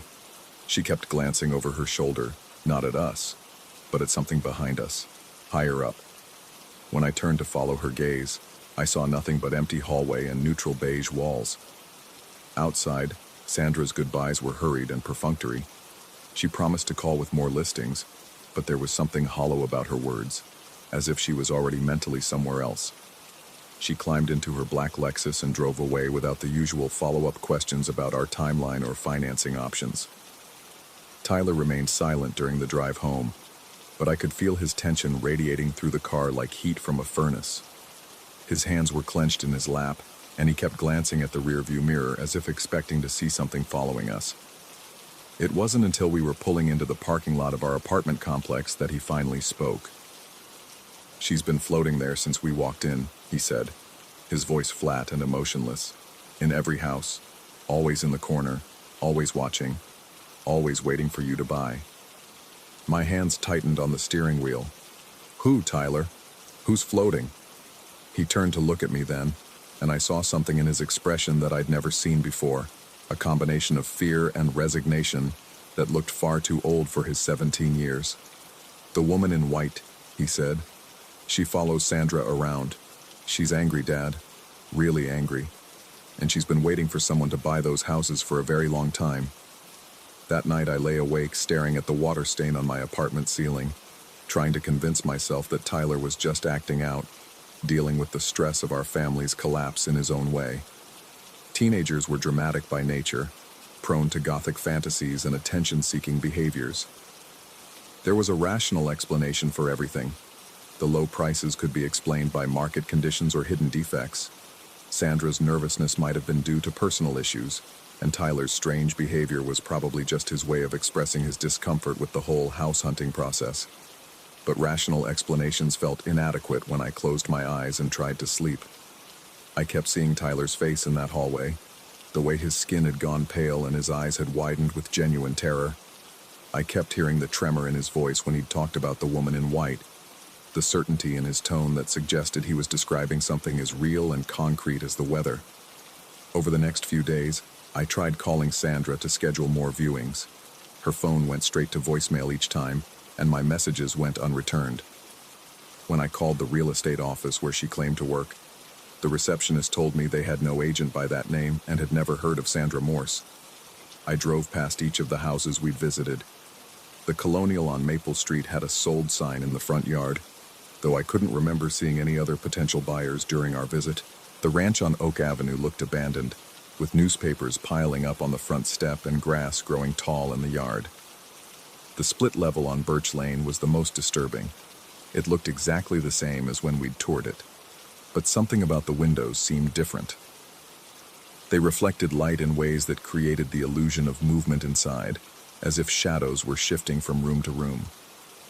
Tyler became increasingly withdrawn as the week progressed. He stopped eating regular meals, picking at his food with the distracted air of someone whose thoughts were focused elsewhere. His sleep became fitful and irregular, and I would often find him standing at the window of our apartment at odd hours, staring out at the street below with that same intense focus he'd shown in the houses. When I tried to talk to him about what he'd seen, he would just shake his head and retreat to his room. The few times I managed to coax any details from him, his descriptions were consistent but unsettling. A woman in an old-fashioned white dress, her hair hanging loose around her shoulders, floating near the ceiling in each house we'd visited. Always watching, always waiting, her expression growing more desperate and angry with each passing day. "She wants someone to live there," Tyler told me during one of our brief conversations. "She's been alone for so long, and Sandra promised her that someone would come, someone would stay." I asked him how he could see her when I couldn't, and his answer chilled me to the bone. "Because she lets me," he said simply. "She knows I can help her get what she wants." 2 weeks after our house hunting expedition, I received a manila envelope in the mail with no return address. Inside were 3 sets of house keys and 3 real estate contracts, each one bearing my forged signature and listing purchase prices that were exactly what Sandra had quoted. According to the documents, I now owned all 3 houses we'd visited. The contracts were dated the day after our tour, and the notary signatures looked authentic. There were mortgage documents indicating I'd received financing through a bank I'd never heard of, and title insurance papers that seemed to be in perfect order. According to these documents, I was now responsible for 3 monthly mortgage payments that totaled more than twice my current income. I spent hours on the phone with lawyers, banks, and county offices, trying to unravel what appeared to be an elaborate fraud scheme. But every official I spoke with confirmed that the documents were legitimate and binding. The houses were legally mine, purchased with financing that somehow existed despite my never having applied for it. The first foreclosure notice arrived 6 weeks later. I hadn't made any payments on properties I'd never agreed to buy, and the banks were understandably eager to begin proceedings. My credit rating plummeted overnight, and my own apartment lease became precarious when my financial situation became clear to my landlord. Tyler's condition deteriorated as our legal troubles mounted. He spent most of his time staring at walls or windows, his attention focused on things I couldn't see. Sometimes I would catch him having one-sided conversations, his voice too low for me to make out the words, but his tone suggesting he was trying to negotiate or reason with someone. "She's getting impatient," he told me one evening as we sat in our increasingly sparse living room. "Sandra promised her a family and she's tired of waiting." I tried everything I could think of to resolve the situation. Private investigators couldn't find any trace of Sandra Morse beyond the false identity she'd used to contact me. Real estate lawyers suggested I was the victim of a sophisticated scam, but offered no practical solutions for unwinding the fraudulent purchases. Mental health professionals wanted to focus on Tyler's apparent delusions rather than addressing the legal reality of our situation. As winter approached, our options dwindled. The apartment lease was up for renewal, but my damaged credit meant finding another rental would be nearly impossible. The foreclosure proceedings were moving forward regardless of my protests about fraud, and soon I would be legally responsible for 3 empty houses I'd never wanted to own. It was Tyler who finally suggested the solution that had been lurking at the edges of my consciousness for months. "We could just move into one of them," he said quietly one evening as we ate dinner from paper plates, having sold most of our furniture to pay legal fees. "She'd be happy then. She just wants someone to stay." The suggestion should have horrified me, but by that point, exhaustion had worn down my resistance to ideas that would have seemed unthinkable months earlier. We were going to be homeless within weeks anyway, and at least the houses provided shelter, even if they came with whatever psychological burden Tyler seemed to be carrying. I chose the Colonial on Maple Street, reasoning that the original charm of the architecture might help mask whatever wrongness Tyler perceived there. We moved in on a gray December morning, our few remaining possessions filling less than half of my Honda's cargo space. The house felt different as an owner than it had as a potential buyer. The rooms seemed larger but somehow more confining, and the shadows fell in patterns that made no geometric sense. The heating system worked sporadically, creating pockets of inexplicable warmth and cold that shifted without warning throughout the day. Tyler seemed calmer after we moved in, but it was the calm of resignation rather than contentment. He established a routine of sitting in the living room each evening, staring up at the northeast corner where the ceiling met the wall, having quiet conversations with someone I couldn't see. "She likes having us here," he told me after our first week in the house. "But she's still angry about having to wait so long.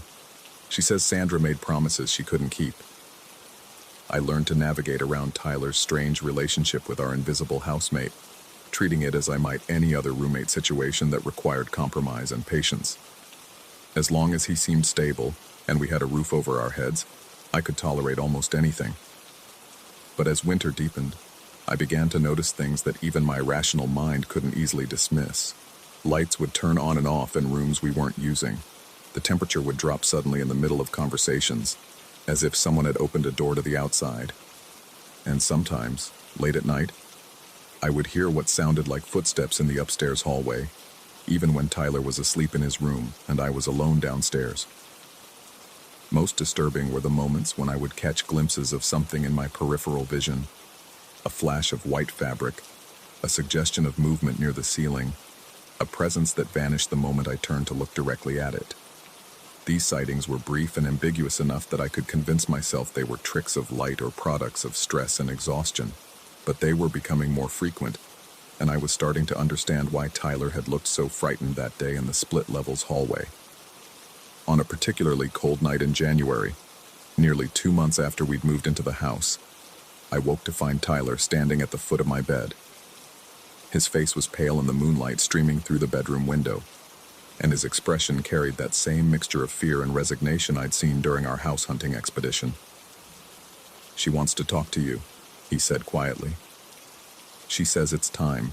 I followed him downstairs to the living room, where he took his usual position staring up at the corner. The room felt colder than it should have, and the air seemed to vibrate with an energy that made the hair on my arms stand up. Tyler spoke in a voice that sounded nothing like his own, higher pitched, with an accent that belonged to another era entirely. "You were supposed to be a family," the voice said through my son's mouth. "Sandra promised me a complete family, a husband and wife and children. I've been waiting so long, and you brought me only half of what was promised." I found myself responding to the voice as if it were completely natural to have a conversation with a dead woman speaking through my teenage son. "I'm divorced," I said. "There is no wife. Tyler and I are all the family you're going to get." The voice that came from Tyler's mouth carried a note of petulant anger that was chilling coming from his normally gentle features. "That's not acceptable," she said. "Sandra assured me there would be a complete family. I've been alone in these houses for decades, watching families come and go, never staying, never fulfilling their promises. You will bring me what was promised, or I will find another way to get what I need." The conversation continued for nearly an hour, with Tyler's body serving as a conduit for negotiations with a presence I still couldn't see, but was increasingly forced to acknowledge as real. She wanted me to remarry, to bring a wife into the house, to create the family dynamic she'd been denied in life, and was desperately seeking in death. When Tyler finally returned to himself, he collapsed into the nearest chair, exhausted and confused. He remembered nothing of the conversation, only that he'd had strange dreams about floating and waiting, and promises that couldn't be kept. Over the following weeks, the pressure from our invisible housemate intensified. Objects would move around the house overnight, rearranging themselves in ways that suggested someone was trying to make the space more suitable for a larger family. Extra place settings would appear on the dinner table. Women's clothing would manifest in the master bedroom closet. Children's toys would materialize in the spare room Tyler had been using as his bedroom. The message was clear. She expected me to expand our household to meet her expectations, and she was growing increasingly impatient with my failure to do so. I tried dating, more out of desperation than genuine interest in companionship. But every woman I brought to the house would leave within hours, complaining of feeling watched, feeling unwelcome, feeling like they were intruding on something private and potentially dangerous. After the third relationship ended with my date fleeing the house in obvious terror, I stopped trying. Tyler grew thinner and more withdrawn as winter progressed into spring. He seemed to be serving as an increasingly frequent conduit for our housemates' communications, and the strain was visible in his gaunt cheeks and the dark circles under his eyes. Sometimes I would find him standing in rooms he'd never entered before, staring at ceiling corners with an expression of intense concentration, his lips moving silently as if engaged in urgent conversation. "She's getting desperate," he told me one evening in May. "She says if you won't bring her a family, she'll have to take the family she already has." I didn't understand what that meant until Tyler began disappearing for hours at a time, even though he never left the house. I would search every room and find no trace of him, then discover him hours later standing in a different location with no memory of where he'd been or how he'd gotten there. The night I realized what was happening, I woke to find Tyler's bed empty and the house unnaturally quiet. I searched every room twice before finding him in the basement, standing perfectly still in the center of the concrete floor. His head tilted back at an impossible angle, his eyes rolled up until only the whites were visible. He was floating, not dramatically, not obviously, but his feet were definitely not touching the ground. He hovered about 3 inches above the basement floor, his arms hanging loosely at his sides, his breathing so shallow it was barely perceptible. I called his name repeatedly, but he didn't respond. When I touched his shoulder, his skin was cold and waxy, like he was already halfway between life and whatever existence our housemate inhabited. It took me nearly an hour to coax him back down to the ground and return him to consciousness. When he finally opened his eyes and looked at me, there was a moment of recognition followed immediately by terror. "She's trying to keep me," he whispered. She says if she can't have a family the normal way, she'll make one from what's available. That was when I finally understood the true nature of our situation. Sandra Morse hadn't been a fraudulent realtor running an elaborate scam. She'd been something else entirely, something that had been tasked with finding suitable candidates for a presence that had been waiting in those houses for longer than I could imagine. We hadn't been victims of fraud. We'd been selected. The houses, the impossibly low prices, the legal documents that somehow bound me to properties I'd never agreed to purchase.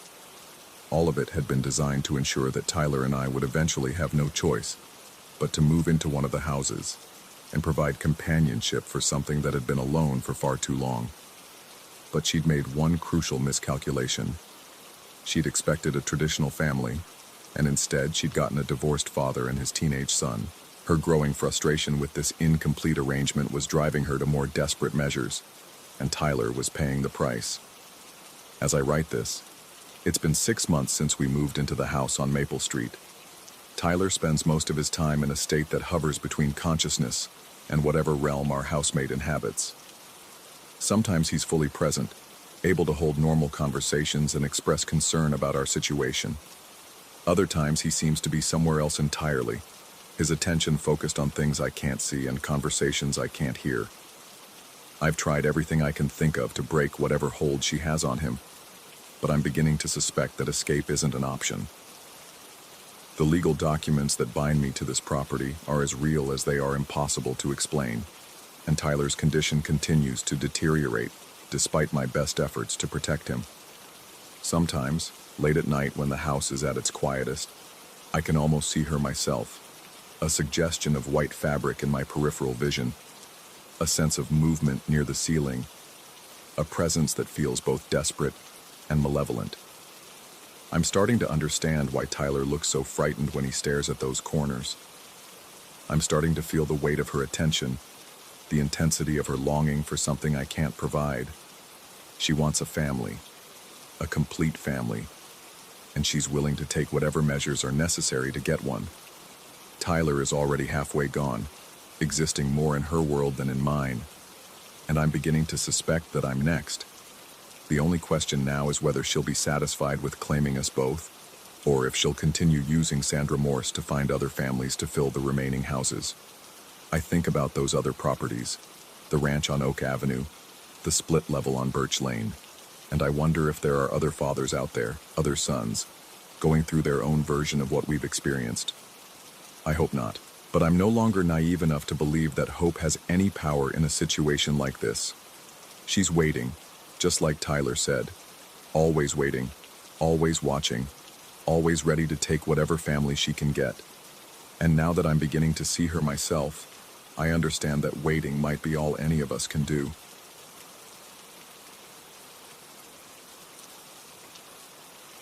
Story 7.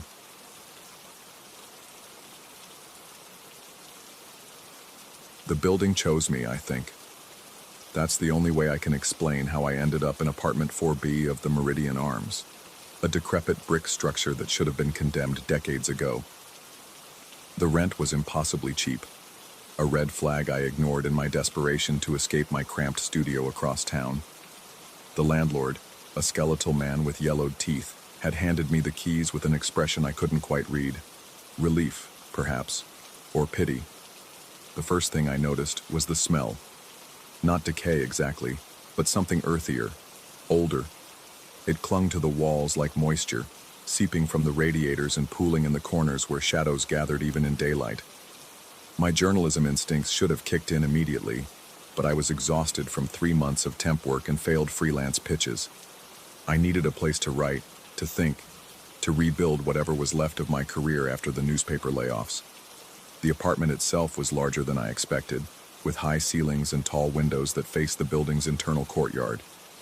In the center of this courtyard sat a ventilation shaft, a squat brick structure that looked like it had been there since the building's construction in the 1920s.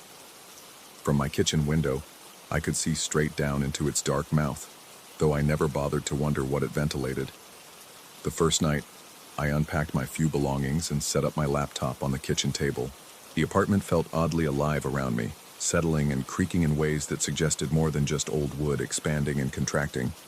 But old buildings have their own languages, their own rhythms. I told myself this was normal. It was around midnight when I heard the first sound, a soft thud against the window like a bird had flown into the glass.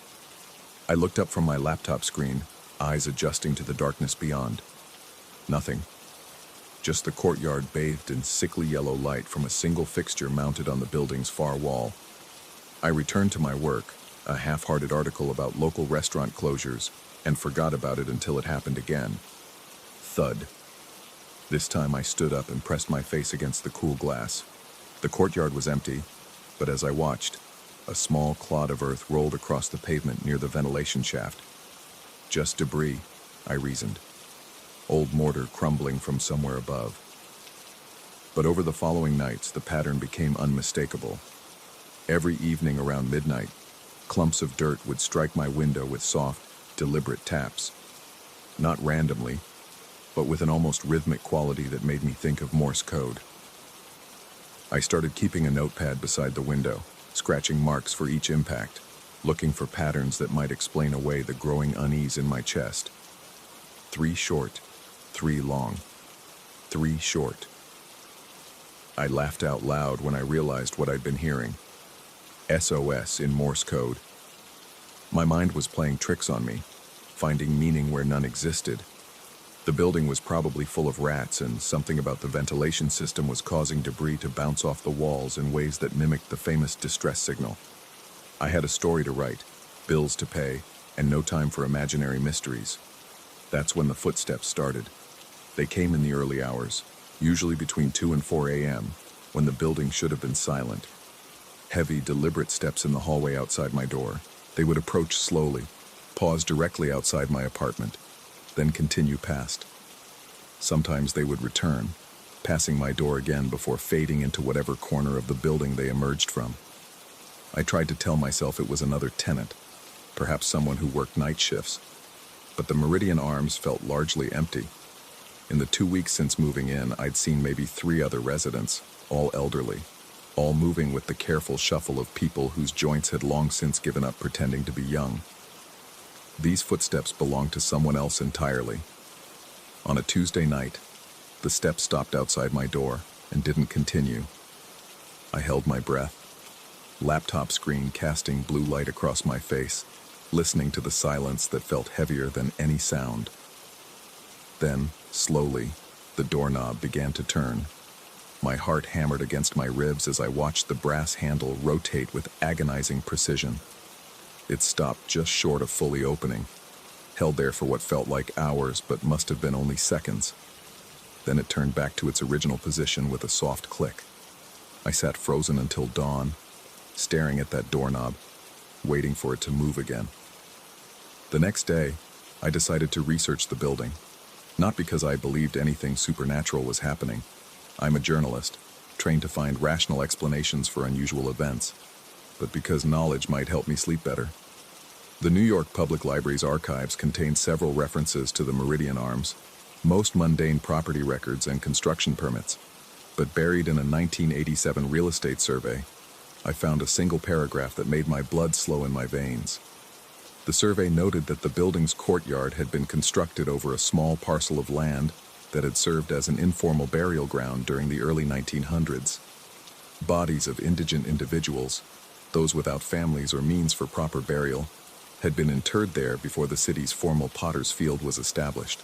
The survey recommended soil testing before any major renovations, though no follow-up documentation suggested such testing had ever been performed. I stared at the microfiche screen until my eyes burned. A cemetery. The courtyard where I watched dirt clods emerge from the ventilation shaft every night had been a cemetery. That evening, I positioned myself at the kitchen window well before midnight, notebook and pen ready. I told myself I was investigating, applying journalistic rigor to what was surely a simple engineering problem.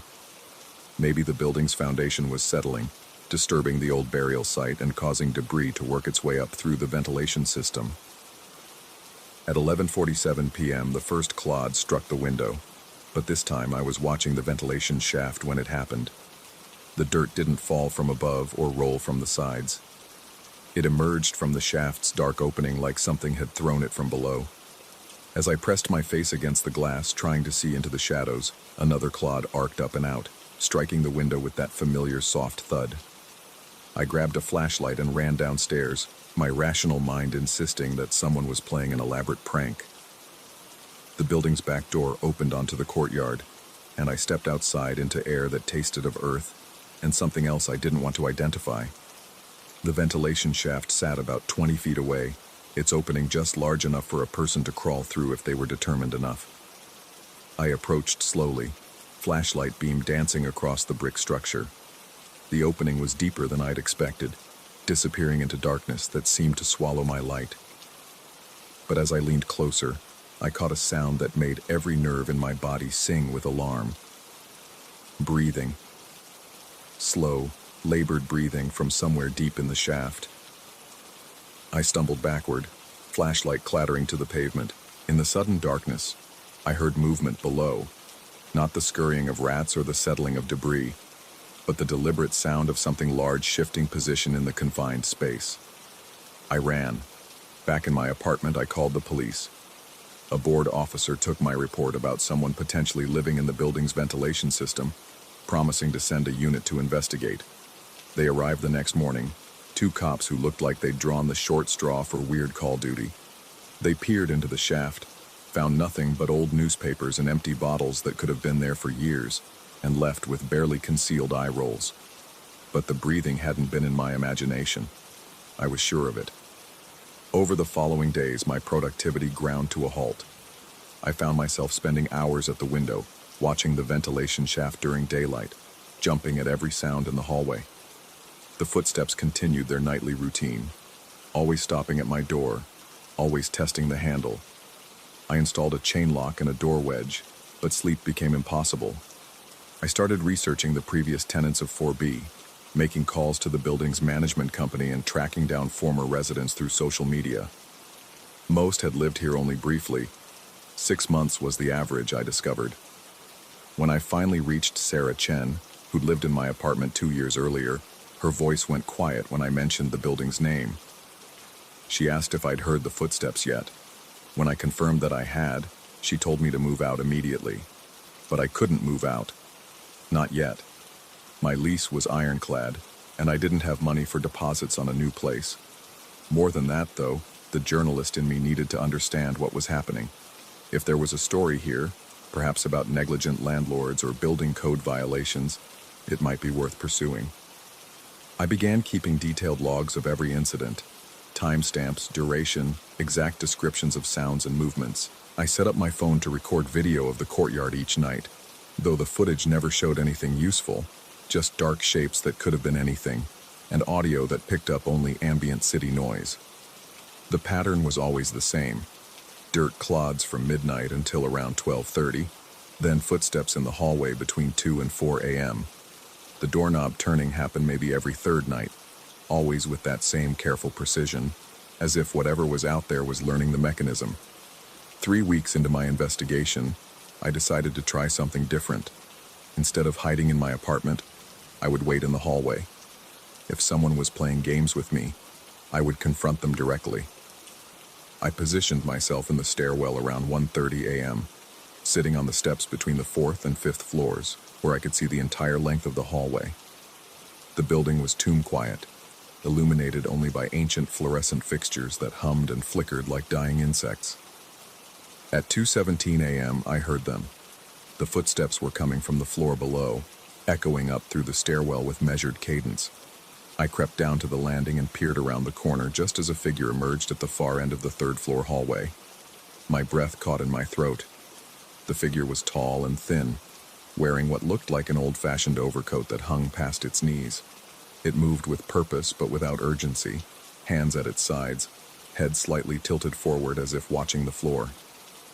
I couldn't make out facial features in the dim light, but something about its posture suggested great weariness. It climbed the stairs toward me. I pressed myself against the wall, heart hammering so loudly I was sure it would give me away. The footsteps reached the 4th-floor landing, paused, then continued down the hallway toward my apartment. I waited until they stopped before creeping to the corner and looking down the hall. The figure stood directly in front of my door, one hand raised toward the doorknob, but it wasn't trying to enter. It was just standing there motionless, like a sentinel keeping watch. I don't know how long we stayed frozen in that tableau, me watching from the stairwell, the figure standing guard at my door. Time seemed to stretch and bend, until I wasn't sure if minutes or hours had passed. Then, without any sound I could detect, the figure was gone. Not walked away, not moved to another location. Simply absent, as if it had never been there at all. I spent the rest of the night searching the building. Every floor, every hallway, every corner where someone might hide. I found nothing but dust and shadows and the persistent smell of earth that seemed strongest near the ventilation shafts scattered throughout the structure. The next morning, I called in sick to my temp job and returned to the library.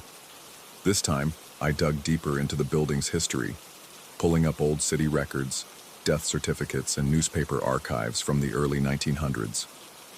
What I found chilled me more than any midnight encounter.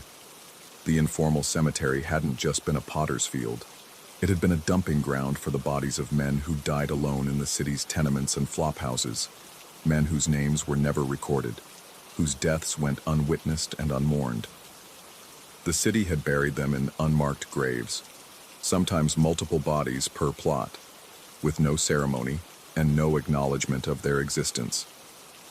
When the Meridian Arms was constructed in 1923, the developer had simply built over the burial ground without relocating the bodies. City records suggested that at least 40 men remained interred beneath the building's foundation and courtyard.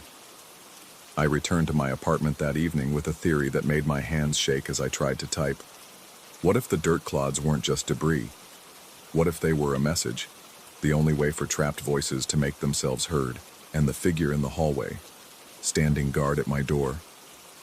What if it wasn't trying to get in, but trying to protect me from something else? That night, I didn't go to bed. Instead, I sat at my kitchen table with my laptop, typing notes and questions, trying to piece together a rational explanation for increasingly irrational events. The dirt began hitting my window right on schedule, but this time I didn't count the impacts. I just listened, letting the rhythm wash over me like rain on a roof. At 2:30 a.m., the footsteps came again, but this time, when they stopped outside my door, I did something that 3 weeks earlier would have seemed impossible. I walked over and opened it. The hallway was empty, but the air was thick with the smell of earth and something else, something that reminded me of old newspapers and forgotten photographs.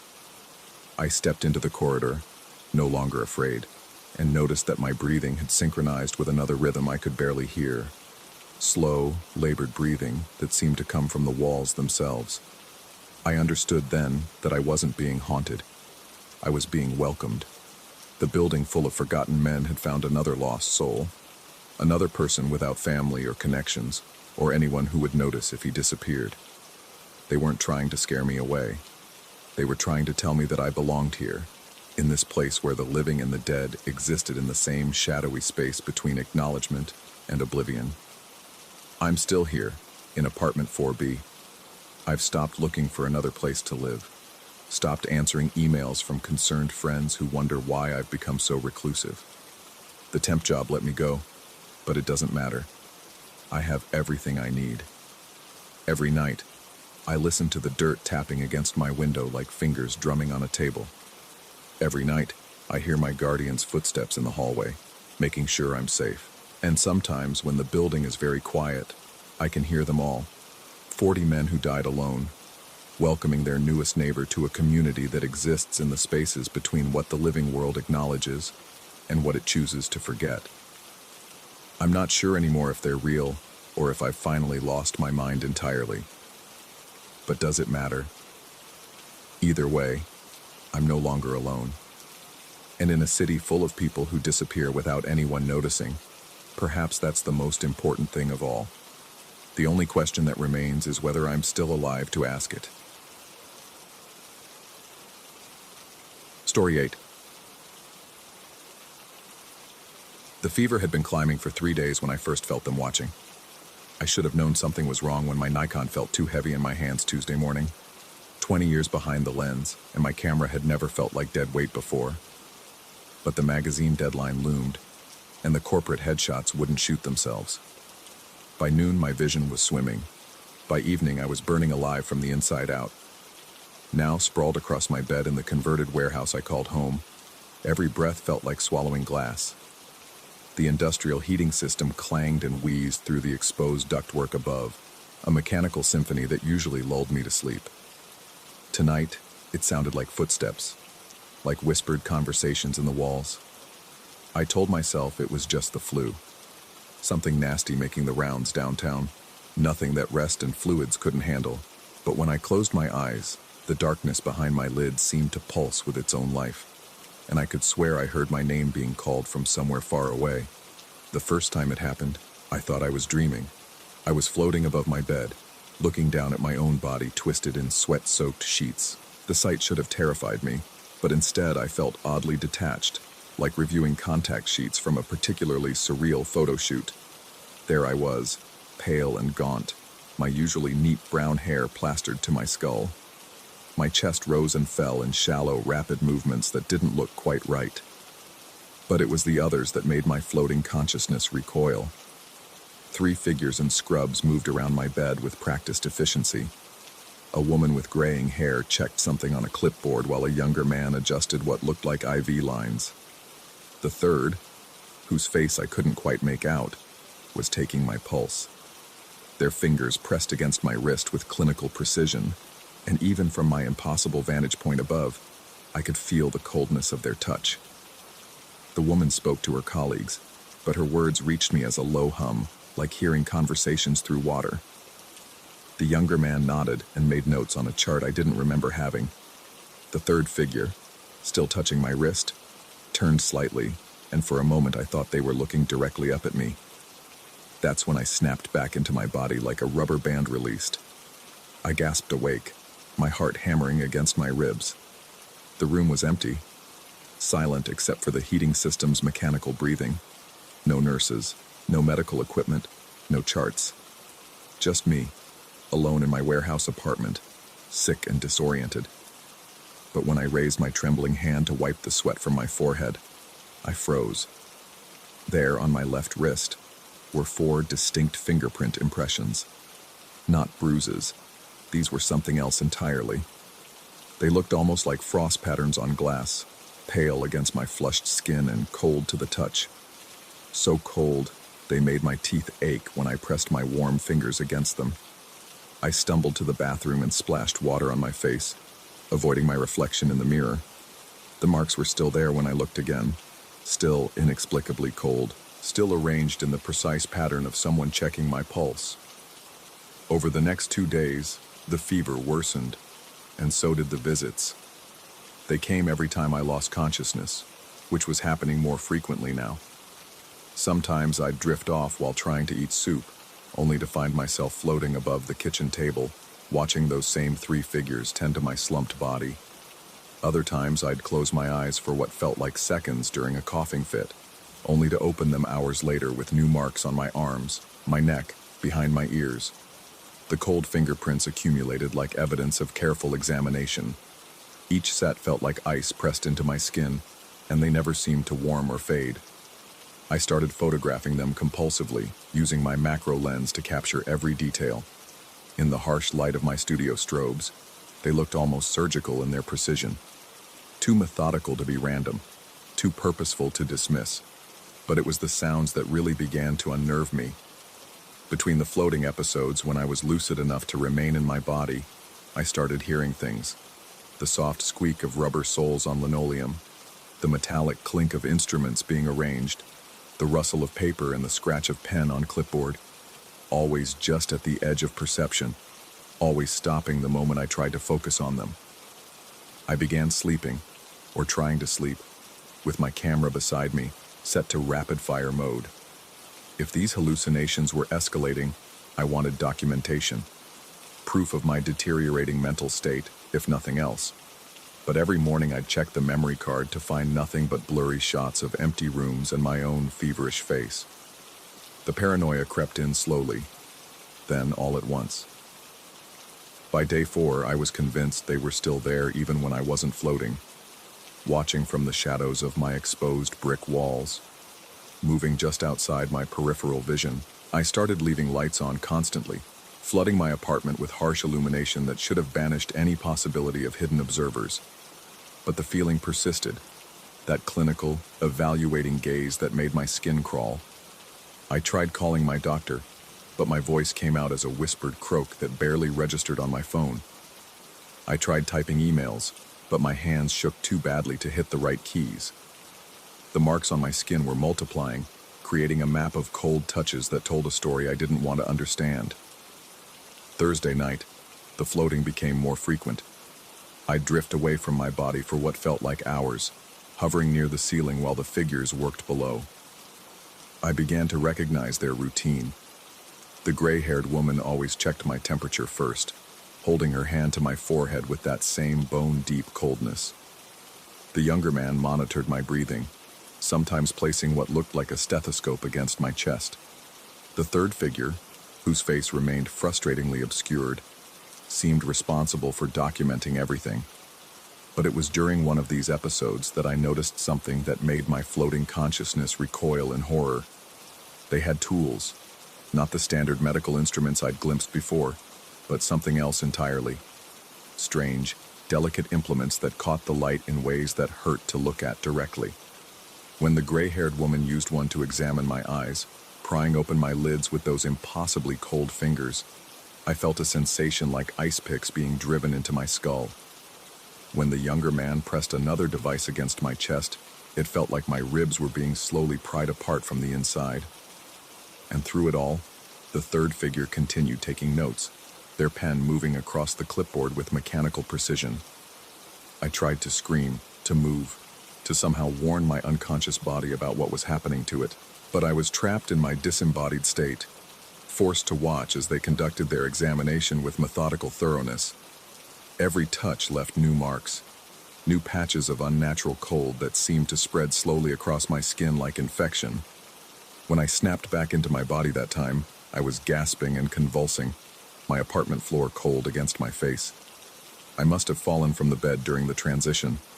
My entire body felt like it had been immersed in Arctic water, and when I managed to stand, I saw why.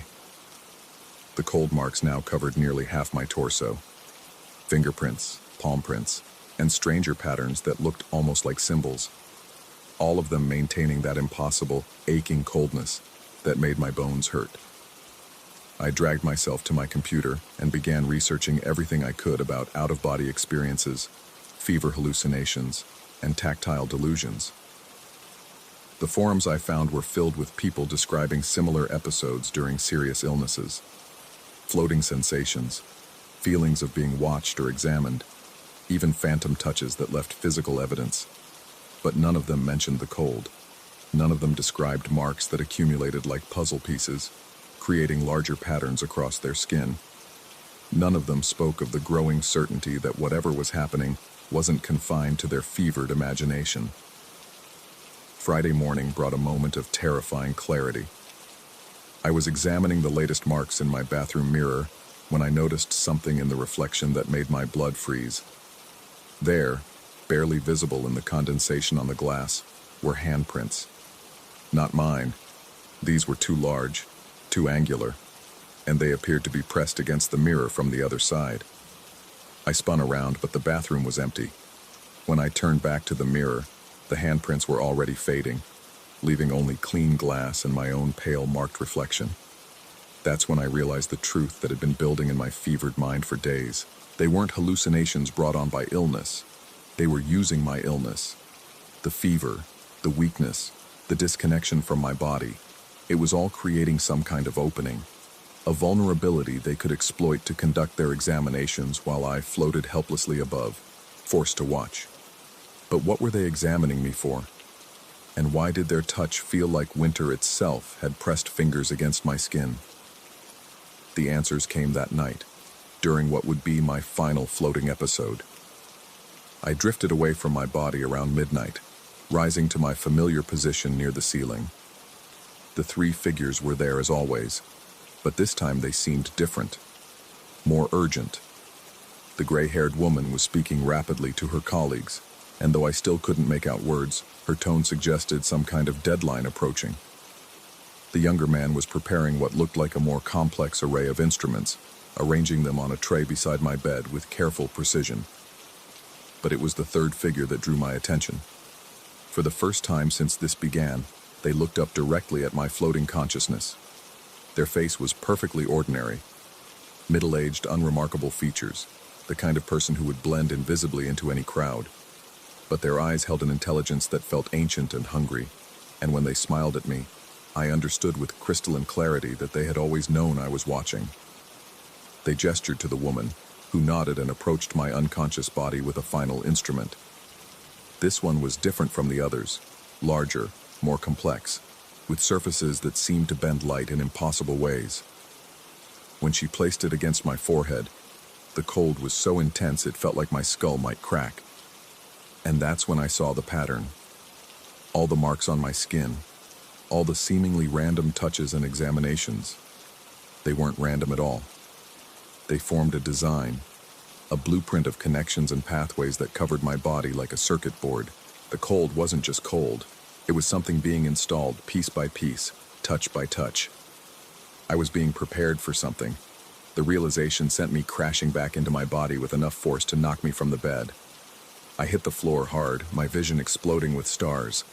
And when I managed to focus again, the apartment was empty, but the marks weren't.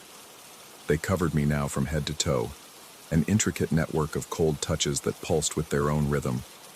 And as I lay there on the warehouse floor, I could feel them beginning to warm for the first time since this ordeal began.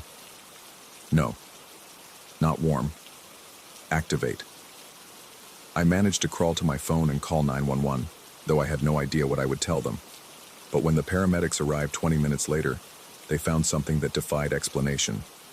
My fever was completely gone. My body temperature was not just normal, it was exactly 98.6 degrees Fahrenheit. Not 98.5 or 98.7. Exactly 98.6, as if regulated by some internal mechanism that hadn't been there before. The marks were gone too, leaving only healthy, unmarked skin, but I could still feel them. Every cold touch, every careful examination, every moment of that impossible installation. They were still there, just beneath the surface, waiting. The paramedics declared me recovered from whatever virus I'd been fighting. A miraculous turnaround, they said. They recommended I follow up with my doctor, stay hydrated, and get plenty of rest. I thanked them and watched them leave, then locked every door and window in my apartment. That was 3 weeks ago. The floating episode stopped after that night, but the watching never did. I can feel their eyes on me constantly now, evaluating, monitoring, waiting for something. The network they installed beneath my skin hums quietly, a sensation like electricity flowing through pathways that shouldn't exist. I've tried to resume my photography work, but every image I capture now seems different somehow, as if I'm seeing things through additional layers of perception, details that weren't there before, patterns in shadow and light that spell out messages I can't quite read. Yesterday, I noticed something that confirmed my worst fears. I was developing prints in my darkroom when I realized the chemical baths were registering temperatures that were impossible with my equipment. Exactly the right temperature for perfect development, maintained without any heating elements or thermostats. My body was regulating them, controlling them with the same precision that now governed my internal temperature. Whatever they installed in me during those cold examinations, it's spreading, growing, turning me into something I don't understand but can't deny. And the worst part, I'm starting to like it. The clarity of thought, the enhanced perception, the feeling of being connected to something larger than myself. It's seductive in ways I never expected. Sometimes I catch myself wondering what other improvements they might have planned, what other installations might come with future visits, because I know they'll be back. I can feel them in the spaces between thoughts, in the pause between heartbeats. They're watching, waiting, evaluating my progress. And when the time is right, when whatever process they've begun has reached the next phase, they'll return. I used to be terrified of that possibility. Now, As I sit here in my warehouse apartment, surrounded by photographs that show things that weren't there when I took them, feeling the steady hum of alien machinery beneath my skin, I find myself looking forward to it. After all, they've invested so much time in preparing me. It would be rude not to see what they have planned next. The heating system clangs overhead, and I smile at the sound. It doesn't sound like footsteps anymore. It sounds like applause. Story 9. The brass bell above Murphy's Tavern chimed its final note as I flipped the sign to closed and turned the deadbolt. Another Thursday night dissolved into Friday morning, leaving behind the familiar cocktail of stale cigarette smoke, spilled beer, and the lingering warmth of human voices that would soon give way to an oppressive silence. I'd been running this place for 8 years, and the routine had become as natural as breathing. Sweep the floors, count the register, stack the chairs, kill the lights. But lately, that routine had taken on an edge I couldn't quite name. The overhead fluorescents hummed their electric lullaby as I moved behind the mahogany bar, my footsteps echoing against the worn wooden floors. The antique mirror behind the liquor shelves reflected my tired face back at me. Graying temples, lines deepening around my eyes, the toll of too many late nights and early mornings. I'd grown to hate that mirror in recent weeks, the way it seemed to catch movements in its silvered surface that weren't quite there when I turned to look. I reached for the cash drawer, muscles moving through the practiced motions, when something made me pause. A sound, barely perceptible, like the whisper of aluminum against wood. My eyes drifted to the far end of the bar, where 3 cans of Budweiser stood in perfect formation, their red and white labels facing forward with military precision. My breath caught in my throat. I distinctly remembered clearing that section not 10 minutes ago, wiping down the mahogany surface until it gleamed under the harsh lighting. The cans sat there now as if they'd materialized from thin air, condensation beating on their sides despite the tavern's stale warmth. This was the 4th time this month. I approached them slowly, my heartbeat quickening with each step. The cans were ice cold when I touched them, sending a shock of frigid sensation through my fingertips, fresh from a cooler that had been shut off for hours. I cracked one open, the familiar hiss of escaping pressure, and took a tentative sip. Budweiser, exactly as it should taste. Nothing unusual except for the fact that these cans shouldn't exist. The memories came flooding back as they always did when I found myself staring at those red and white labels. Frank Kowalski had been coming to Murphy's for 15 years before I took over, and he'd continued his ritual for another 8. Every Tuesday, Thursday, and Saturday, like clockwork. Always the same corner stool, always 3 Budweisers, always nursing them until last call with the dedication of a man performing sacred rites. Frank had been what we called a functioning alcoholic, the kind who held down a job at the shipyard, paid his tab, and generally kept to himself. But alcohol has a way of eroding the barriers between thought and action, and Frank's thoughts had grown increasingly dark over the years. His comments about the other patrons became sharper, more cutting. His glances lingered too long on women who clearly wanted to be left alone. His voice carried an undertone of menace that made conversations die when he entered the room. The breaking point came on a sweltering August night when Frank cornered Sarah, one of my regulars, by the pool table. She was barely 25, sweet-natured, the kind of person who lit up a room with genuine laughter. Frank had been drinking since 5 o'clock, and whatever demons lived in the bottom of those beer cans had been whispering increasingly poisonous suggestions. I'd watched from behind the bar as Frank moved closer to Sarah, backing her against the wall with the predatory patience of a man who'd done this before. Her uncomfortable laughter carried across the tavern, followed by her increasingly desperate attempts to extricate herself from the conversation, when Frank's hand moved to her arm, gripping with the possessive certainty of someone who believed the world owed him whatever he wanted. I knew I had to act.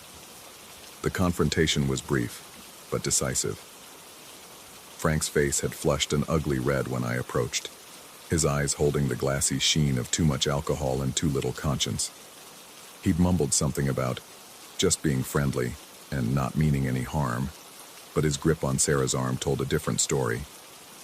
I'd given him one warning, my voice carrying the kind of quiet authority that comes from years of managing drunk people with poor judgment. Frank had laughed, a sound like gravel in a blender, and suggested I mind my own business.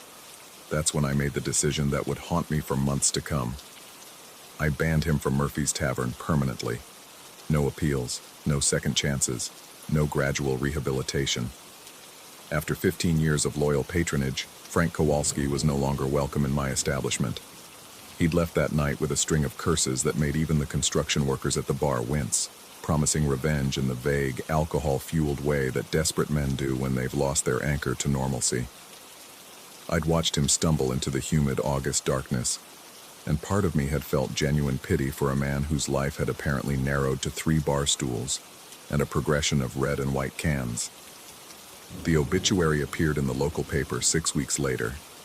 Frank Kowalski, age 58, found in his apartment after missing several days of work. Natural causes, the paper said, though the sparse details suggested a loneliness so profound it had literally stopped his heart. I'd felt a complex mixture of relief and guilt when I read those lines, knowing that my decision had severed Frank's last meaningful connection to the human world. That was 3 months ago. The strange occurrences had started 2 weeks later. Now, standing in the fluorescent-lit emptiness of my tavern at 2:30 in the morning, I found myself holding another impossible can of Budweiser and wondering if grief could manifest in aluminum and ice-cold beer. The rational part of my mind suggested stress, fatigue, the gradual erosion of sanity that comes from spending too many hours alone with your thoughts and your guilt.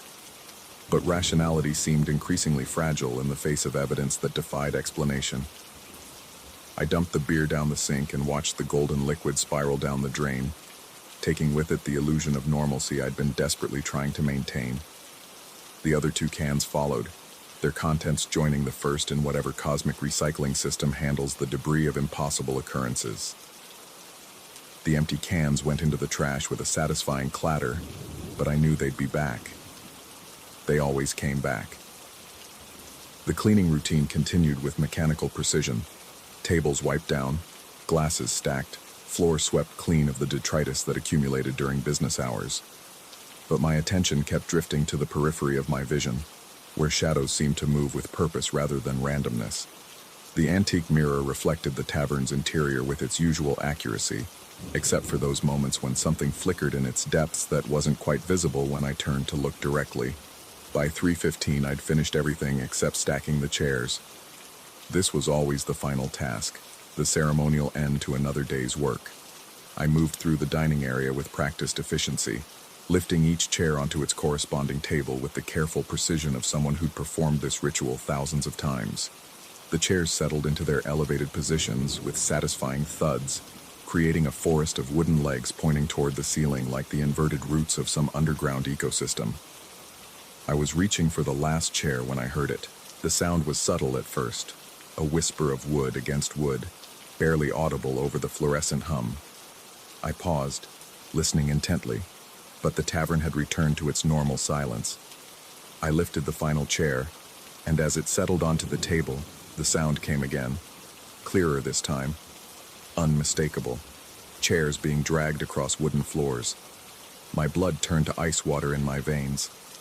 I stood perfectly still, every muscle tensed, listening to the slow, deliberate scraping that seemed to emanate from the dining area behind me.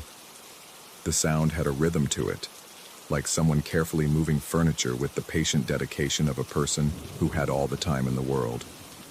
I turned slowly, my heart hammering against my ribs with increasing intensity. The dining area looked exactly as I'd left it, every chair precisely positioned, every table cleared and wiped clean. But the scraping continued, growing slightly louder, as if whatever was making the sound was moving closer to where I stood frozen in disbelief. The temperature in the tavern seemed to drop 10 degrees in the span of seconds. My breath began to mist in the suddenly frigid air, creating small clouds that dissipated into the fluorescent lighting. The scraping stopped abruptly, leaving behind a silence so complete it felt like a physical presence pressing against my eardrums. That's when I felt the touch. It started as the lightest possible contact, a sensation so gentle it might have been imagination. Something brushed against my right shoulder with the tenderness of a concerned friend trying to get my attention. The touch was warm despite the sudden cold, carrying with it an unmistakable sense of urgency. I spun around, my heart threatening to burst from my chest, but found only empty air and the familiar sight of my tavern's interior. The touch came again, more insistent this time, pressing against my shoulder with enough force to actually move me a half step toward the front door. It felt like a hand, definitely a hand, guiding me with the gentle persistence of someone trying to lead a confused person to safety. Every rational thought in my head screamed at me to run, to get out of the tavern and never come back, to abandon whatever supernatural drama was playing out in the early morning hours.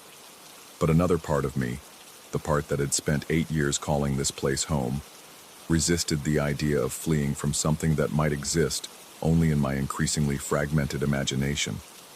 The hand on my shoulder grew more insistent, actually pushing me now toward the front exit. I found myself moving against my will, my feet carrying me across the wooden floors, while my mind struggled to process what was happening. The sensation was so real, so unmistakably physical, that I could no longer dismiss it as stress-induced hallucination. Something was in my tavern, something that wanted me to leave, and it was becoming increasingly urgent about that desire. I was 3 steps from the front door when I smelled smoke. The acrid scent hit my nostrils with the sharp intensity of an alarm bell, cutting through the confused haze of supernatural terror and snapping me back into the world of immediate practical dangers. I turned toward the source of the smell, my eyes scanning the tavern's interior for any sign of fire. The push on my shoulder became almost violent, practically shoving me toward the exit, but I resisted long enough to locate the source of the burning smell. It was coming from the kitchen. I could see orange light flickering beneath the swinging doors that separated the dining area from the food preparation space. The smell was growing stronger by the second, carrying with it the distinct odor of electrical malfunction, that sharp ozone-tinged scent that comes from overheated wiring and melting insulation. The hand on my shoulder gave one final, desperate push, sending me stumbling toward the front door with enough force to break my resistance. I found myself outside on the sidewalk, keys still clutched in my trembling hand, watching through the large front windows as orange light began to paint the interior walls of my tavern with the unmistakable glow of fire. I called 911 with shaking fingers, my voice barely coherent as I reported the fire to the emergency dispatcher. The fire department arrived within minutes, their sirens cutting through the pre-dawn silence like mechanical screams. I watched from across the street as they broke down my front door and disappeared into the smoke-filled interior with the professional calm of people who face disaster as a daily routine. The fire was contained to the kitchen area, they told me later. An electrical short in the main breaker panel had ignited some insulation, sending flames racing along the interior walls before the sprinkler system finally activated. If I'd been inside when it started, if I'd been trapped in the dining area or the back office, the smoke inhalation alone could have been fatal. The fire chief asked me how I'd known to get out. I told him I'd smelled smoke, which was true as far as it went. I didn't mention the impossible beer cans, the sound of chairs being moved by invisible hands, or the gentle but insistent touch that had guided me to safety. Some truths are too complex for incident reports. As I stood on the sidewalk watching the firefighters finish their work, I found myself thinking about Frank Kowalski, about the last night he'd spent in my tavern, the anger in his eyes when I'd banned him, the promises of revenge that had seemed so empty and pathetic at the time. I thought about his obituary, the sparse details of a life that had ended in isolation and bitterness. And I thought about the timing. The fire had started exactly where Frank used to sit when the tavern was closed. Exactly where he'd spent countless hours nursing his 3 Budweisers and watching the world with increasingly hostile eyes. But instead of the revenge he'd promised, instead of the destruction I might have expected from a man whose life had been defined by resentment and rage, something had guided me to safety. Something had saved my life.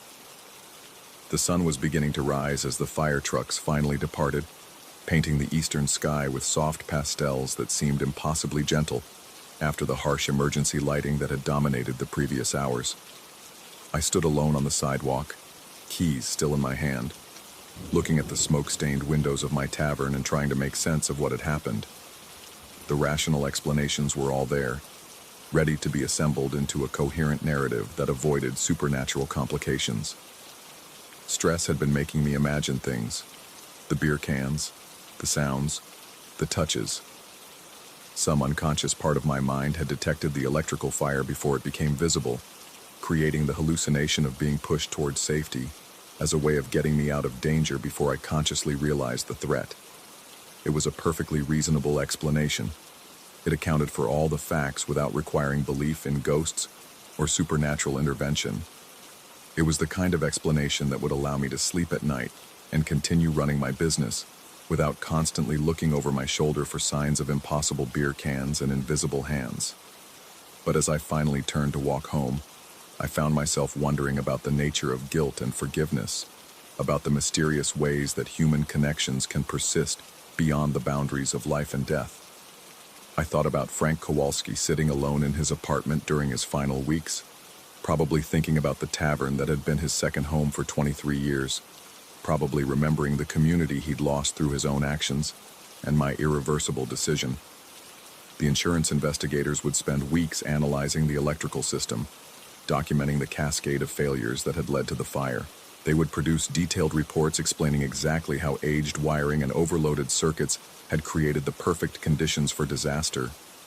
They would never mention the gentle hand that had guided me to safety, the impossible beer cans that had appeared with supernatural regularity, or the sound of chairs being moved by someone who was no longer technically capable of moving anything at all. But I would remember. As I walked through the empty streets toward home, I made a silent promise to restore the tavern exactly as it had been, down to the last detail.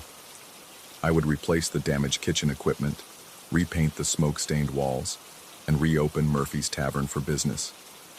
And when I did, I would make sure to keep a six-pack of Budweiser in the cooler, just in case Frank Kowalski decided to stop by for his usual 3 beers. After all, some customers earn the right to drink for free. The morning light was growing stronger as I reached my apartment, but I knew sleep would be impossible. Instead, I sat by my kitchen window and watched the sun rise over a world that suddenly seemed far more complex and mysterious than I'd ever imagined. Somewhere in the distance, I could hear the early commuters beginning their daily routines, unaware that the boundary between life and death might be far more permeable than any of us suspected.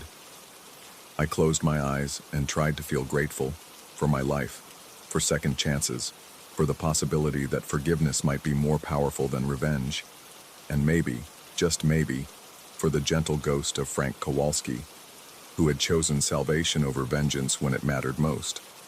The question that would haunt me for the rest of my life wasn't whether any of it had really happened. The question was whether I was strong enough to live in a world where such things were possible, where guilt and redemption could manifest in aluminum cans and guiding touches, where the dead might still care enough about the living to save them from fires that started in electrical panels and spread through the combustible materials of ordinary life. I opened my eyes and looked out at the morning light, knowing that I would never be certain what had really happened in those early morning hours. But certainty, I was beginning to understand, might be far less important than faith. Faith in the possibility that even our worst mistakes might somehow lead to grace, that even the most damaged relationships might find resolution in the space between heartbeats, in the time it takes for a gentle hand to guide someone to safety. The sun climbed higher, and I finally allowed myself to believe that Murphy's Tavern would survive this fire, just as it had survived everything else. And if Frank Kowalski wanted to stop by for a drink now and then, well, maybe that was exactly as it should be.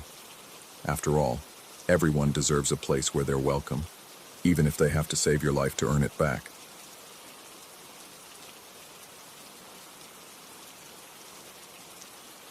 Story 10.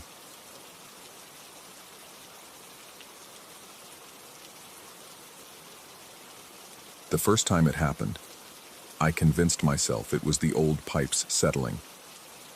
Victorian houses have their quirks, I told myself, their creaks and whispers that come with age. But when I woke that third night to find my blanket pulled completely off the bed, bunched at my feet like someone had tugged it there with purpose, I knew I was dealing with something beyond the house's architectural eccentricities. I'm a history professor, Dr. Marcus Webb, though my students just call me Professor Webb. I've spent my career studying the past, analyzing evidence, separating fact from fiction. Logic is my compass. So when I rented the Blackwood Manor on Elm Street, I approached it the same way I'd approach any historical site, with curiosity tempered by skepticism.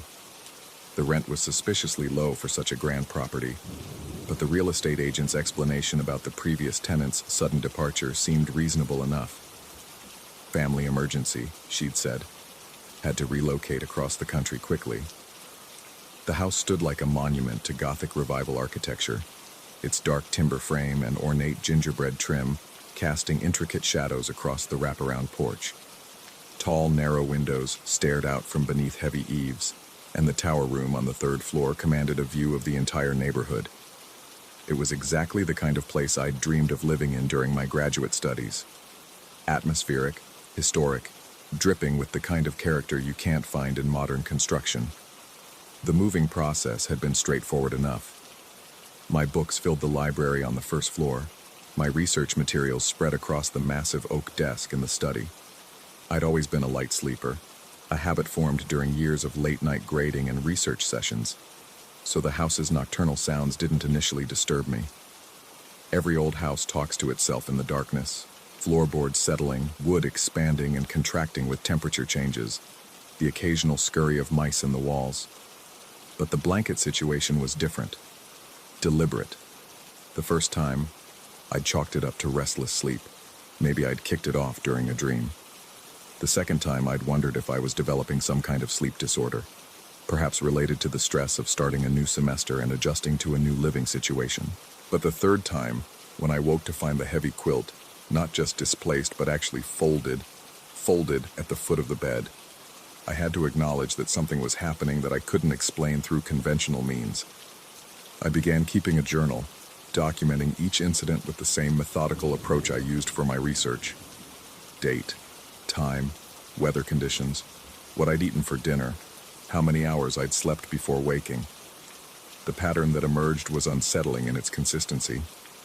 Every night, sometime between 2 and 3 a.m., the blanket would be removed. Not violently. There was never any sensation of tugging or pulling that woke me. It was as if some invisible presence carefully lifted the covers away while I slept, gentle as a mother tucking in a child. The house felt different during those early morning hours when I'd wake to the chill. The shadows seemed deeper, the silence more profound. I'd lie there in the darkness, listening for any sound that might explain what was happening, but the house held its secrets close. Sometimes I thought I heard the faint whisper of fabric against fabric, like curtains moving in a breeze, but the windows were always closed, the air still. After 2 weeks of this nightly ritual, I decided to investigate the house's history more thoroughly. As a historian, I had access to resources that most people didn't: property records, newspaper archives, genealogical databases. What I found in the county clerk's office made my academic curiosity evolve into something approaching concern.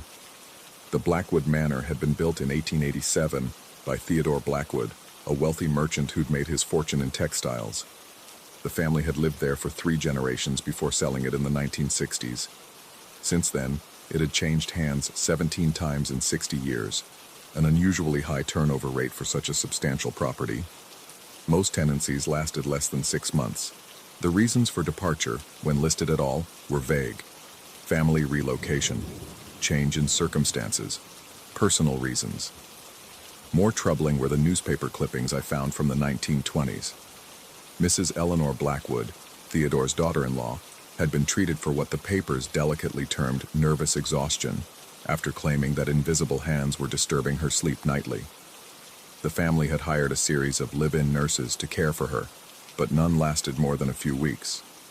The nurses' testimonies, buried in the back pages of the local paper, described similar experiences. Bedclothes moved in the night, the sense of being watched, an overwhelming feeling of unease that pervaded the house after midnight. Eleanor had eventually been committed to an asylum, where she spent the remaining 23 years of her life insisting that the house was trying to tell her something. She died in 1945, still claiming that invisible presences walked the halls of her former home. I found myself thinking about Eleanor's story as I lay in bed each night, waiting for the familiar tug at my blankets. Had she felt this same mixture of fear and fascination? Had she also tried to rationalize away the inexplicable? The academic in me wanted to dismiss her account as the product of an unstable mind, influenced by the spiritualist movements popular in her era. But the man lying alone in the darkness of the same house found it harder to maintain that skeptical distance. The blanket incidents continued with clockwork regularity, but other phenomena began to manifest as well. I'd hear footsteps in the hallway outside my bedroom. Slow, measured, deliberate steps that would pause outside my door before continuing down the corridor. When I'd work late in the study, I'd catch glimpses of movement in my peripheral vision, shadows that seemed to shift independently of any light source. The sensation of being watched became a constant companion, a prickling awareness that raised the hair on my arms and made me glance over my shoulder compulsively. 3 weeks into my tenancy, while grading papers in the kitchen one evening, I heard it. 2 short, sharp rings of the doorbell, ding-dong, in rapid succession. The sound was so distinctive, so familiar, that it stopped my heart for a moment. My mother had always rung the bell that way when she came to visit, a little musical signature that announced her presence. She'd been dead for 8 months. I sat frozen at the kitchen table, pen suspended over a student's essay about the Industrial Revolution, listening to the silence that followed. The sound had been unmistakable, not the settling of old wood or the wheeze of aging pipes, but the clear metallic chime of the brass doorbell. After several minutes, I forced myself to walk to the front door, my footsteps echoing in the grand foyer. The heavy oak door stood closed, its brass hardware gleaming in the porch light I'd left burning. I opened the door slowly, half expecting to see a familiar figure standing on the porch, her silver hair reflecting the yellow glow of the streetlights. But Elm Street stretched empty in both directions, the sidewalks deserted, the neighboring houses dark except for the occasional porch light. The autumn air carried the scent of dying leaves and wood smoke, but no trace of the lavender perfume my mother had always worn. I stepped onto the porch, scanning the shadows beneath the old oak trees that lined the street. Nothing moved except the bare branches swaying in the wind. No footsteps echoed on the concrete, no car doors slammed, no engines started. Whatever, or whoever, had rung the bell had vanished without a trace.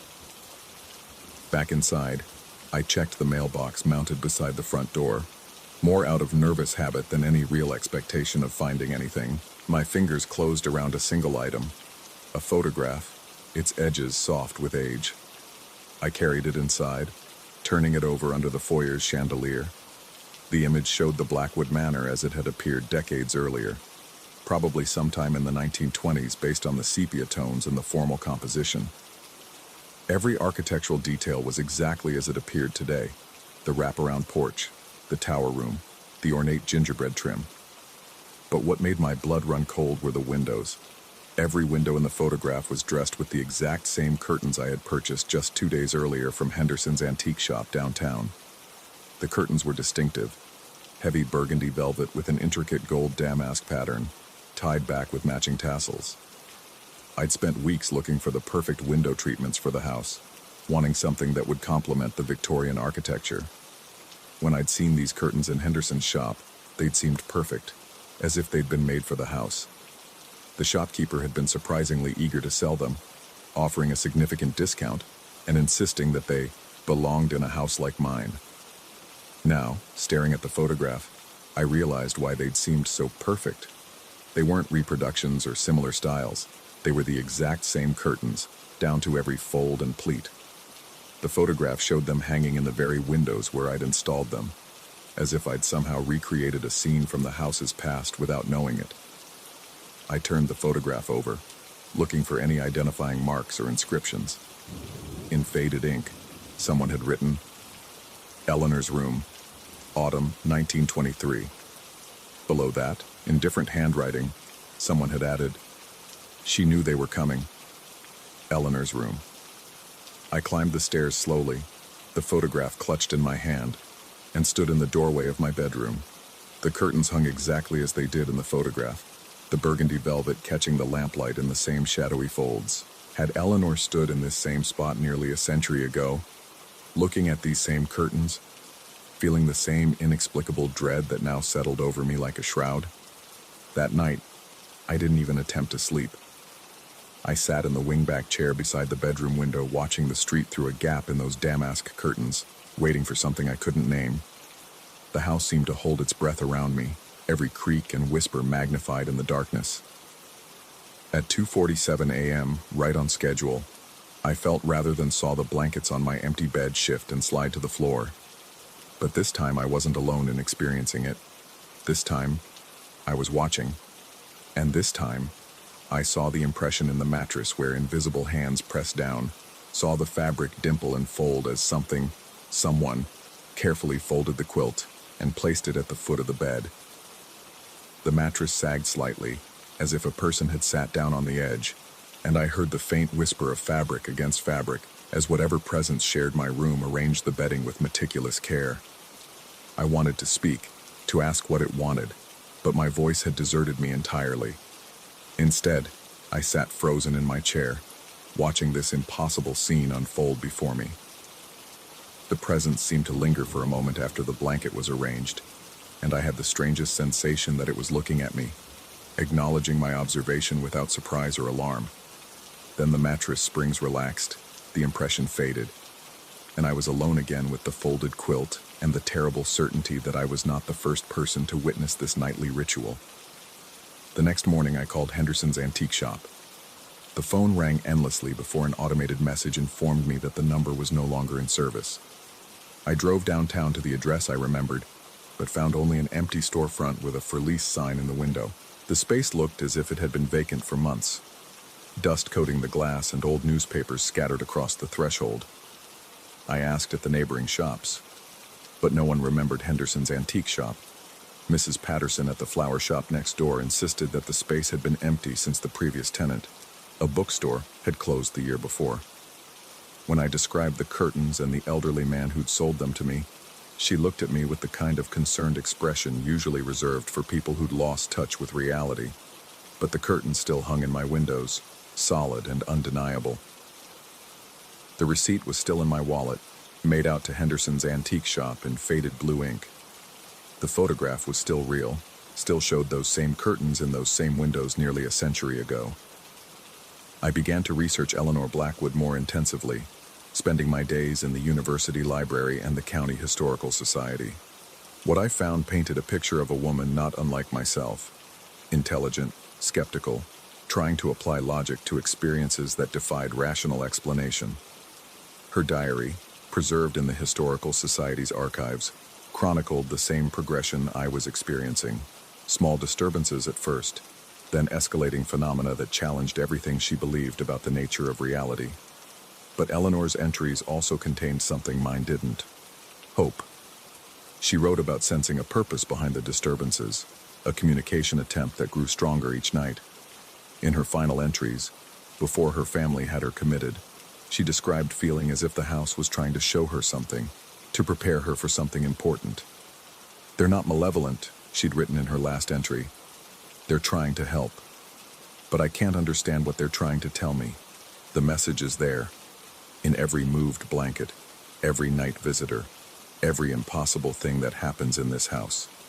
If I could just understand." The entry ended mid-sentence, the ink trailing off as if she'd been interrupted, or as if she'd finally understood, and understanding had rendered words inadequate.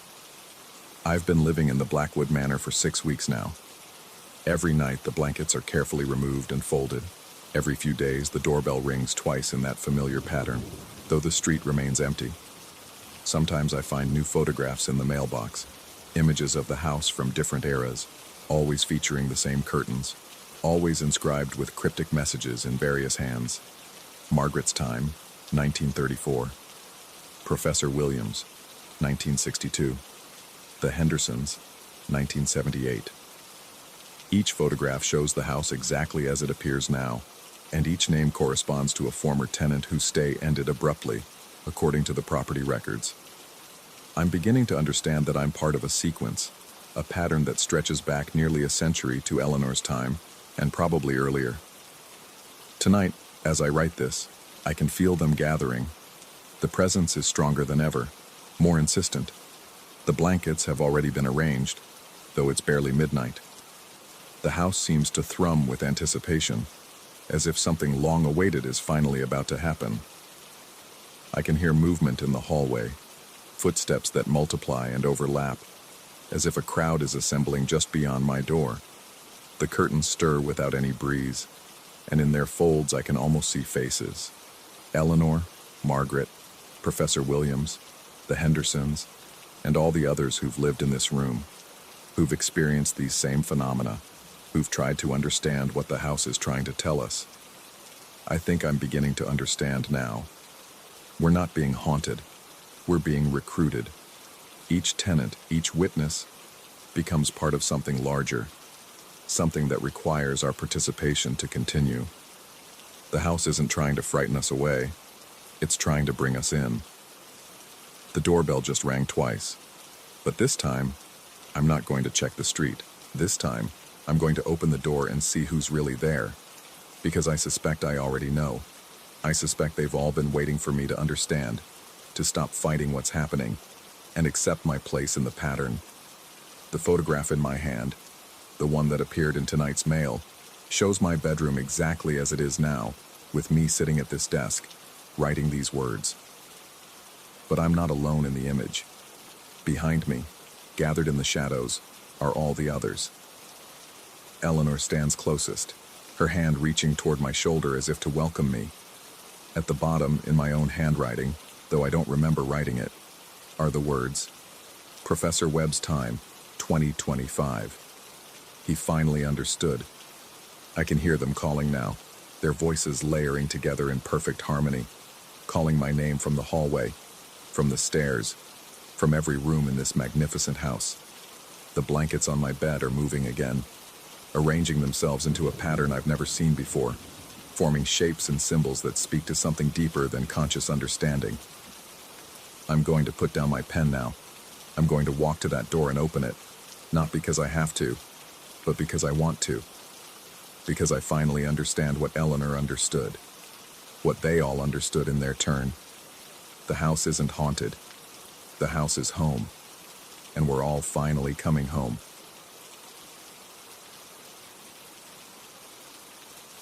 Story 11. The house breathed wrong.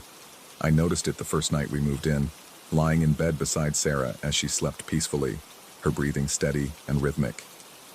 But underneath her gentle exhalations, underneath the familiar settling sounds of old wood and aging pipes, there was something else. A faint wheeze in the walls themselves, as if the house were struggling to draw air through lungs that had forgotten how to function properly. Sarah called it charming when the realtor showed us through the 3-story Victorian. Built in 1924, she'd said, pointing out the original hardwood floors and the ornate crown molding that ran through every room like delicate lace trim. The price was reasonable, suspiciously so for a house this size in our neighborhood, but the previous owners had apparently been eager to sell. A quick closing, cash deal preferred, no questions asked. The attic conversion had been my idea.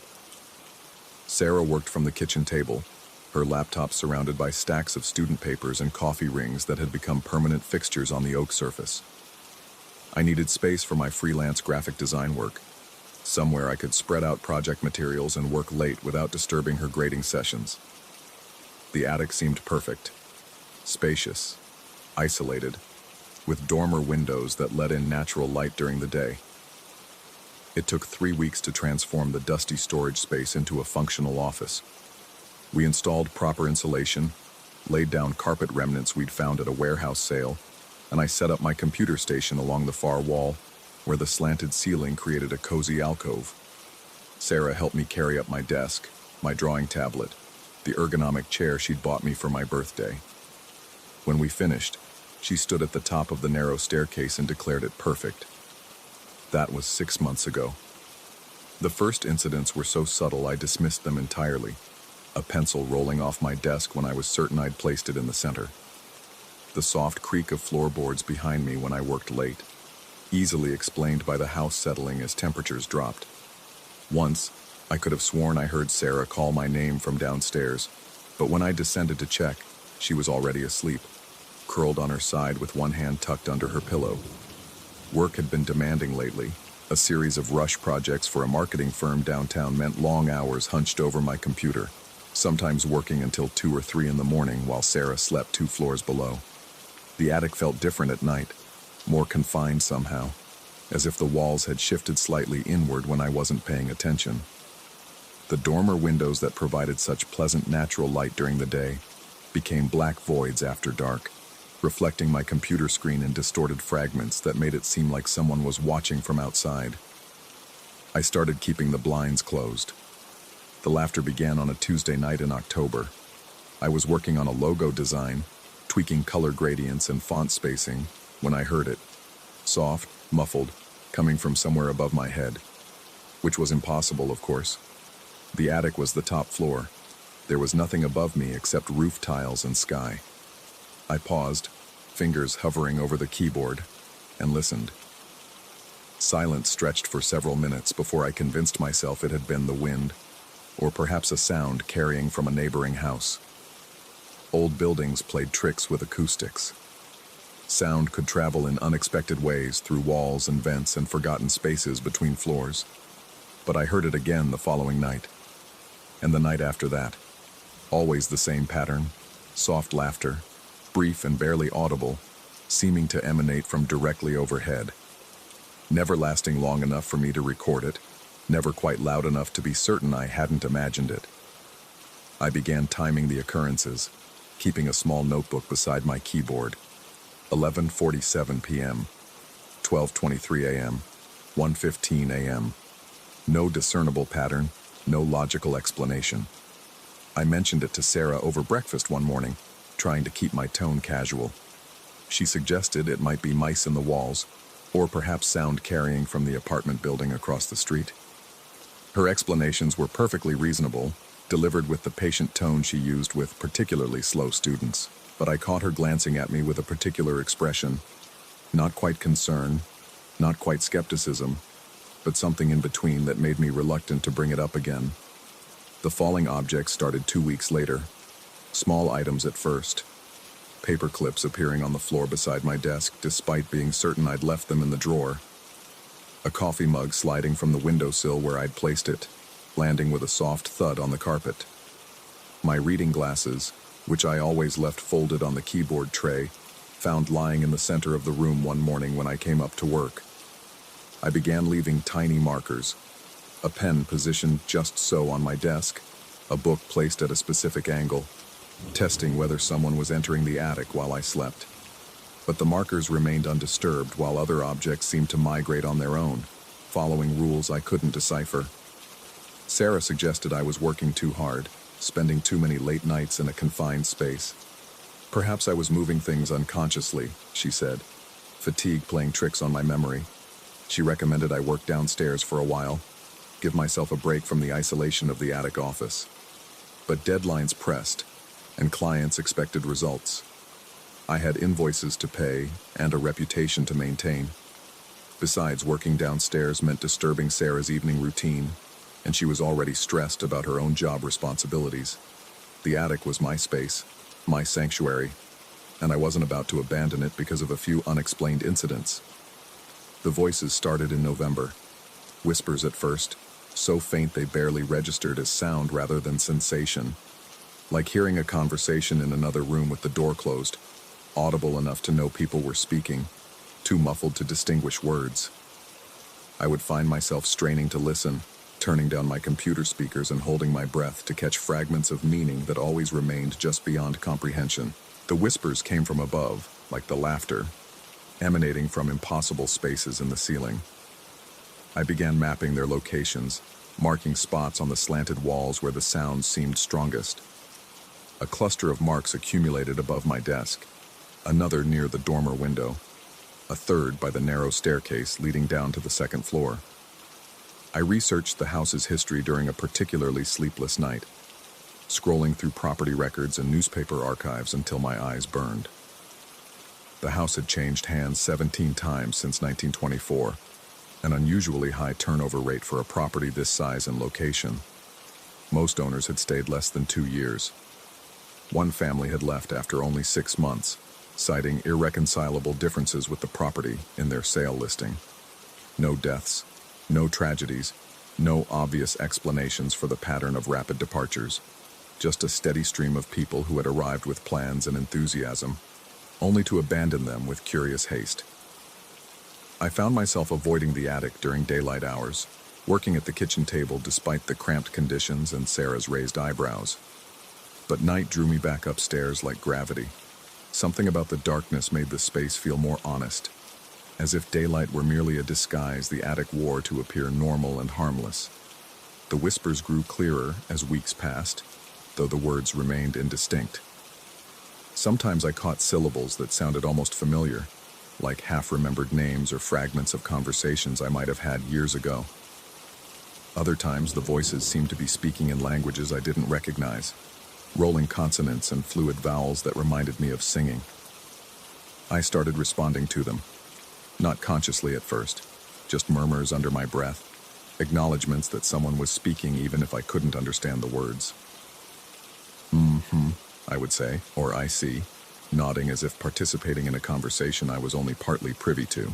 The practice felt natural, even polite. Ignoring the voices seemed rude somehow, like walking past neighbors without greeting them.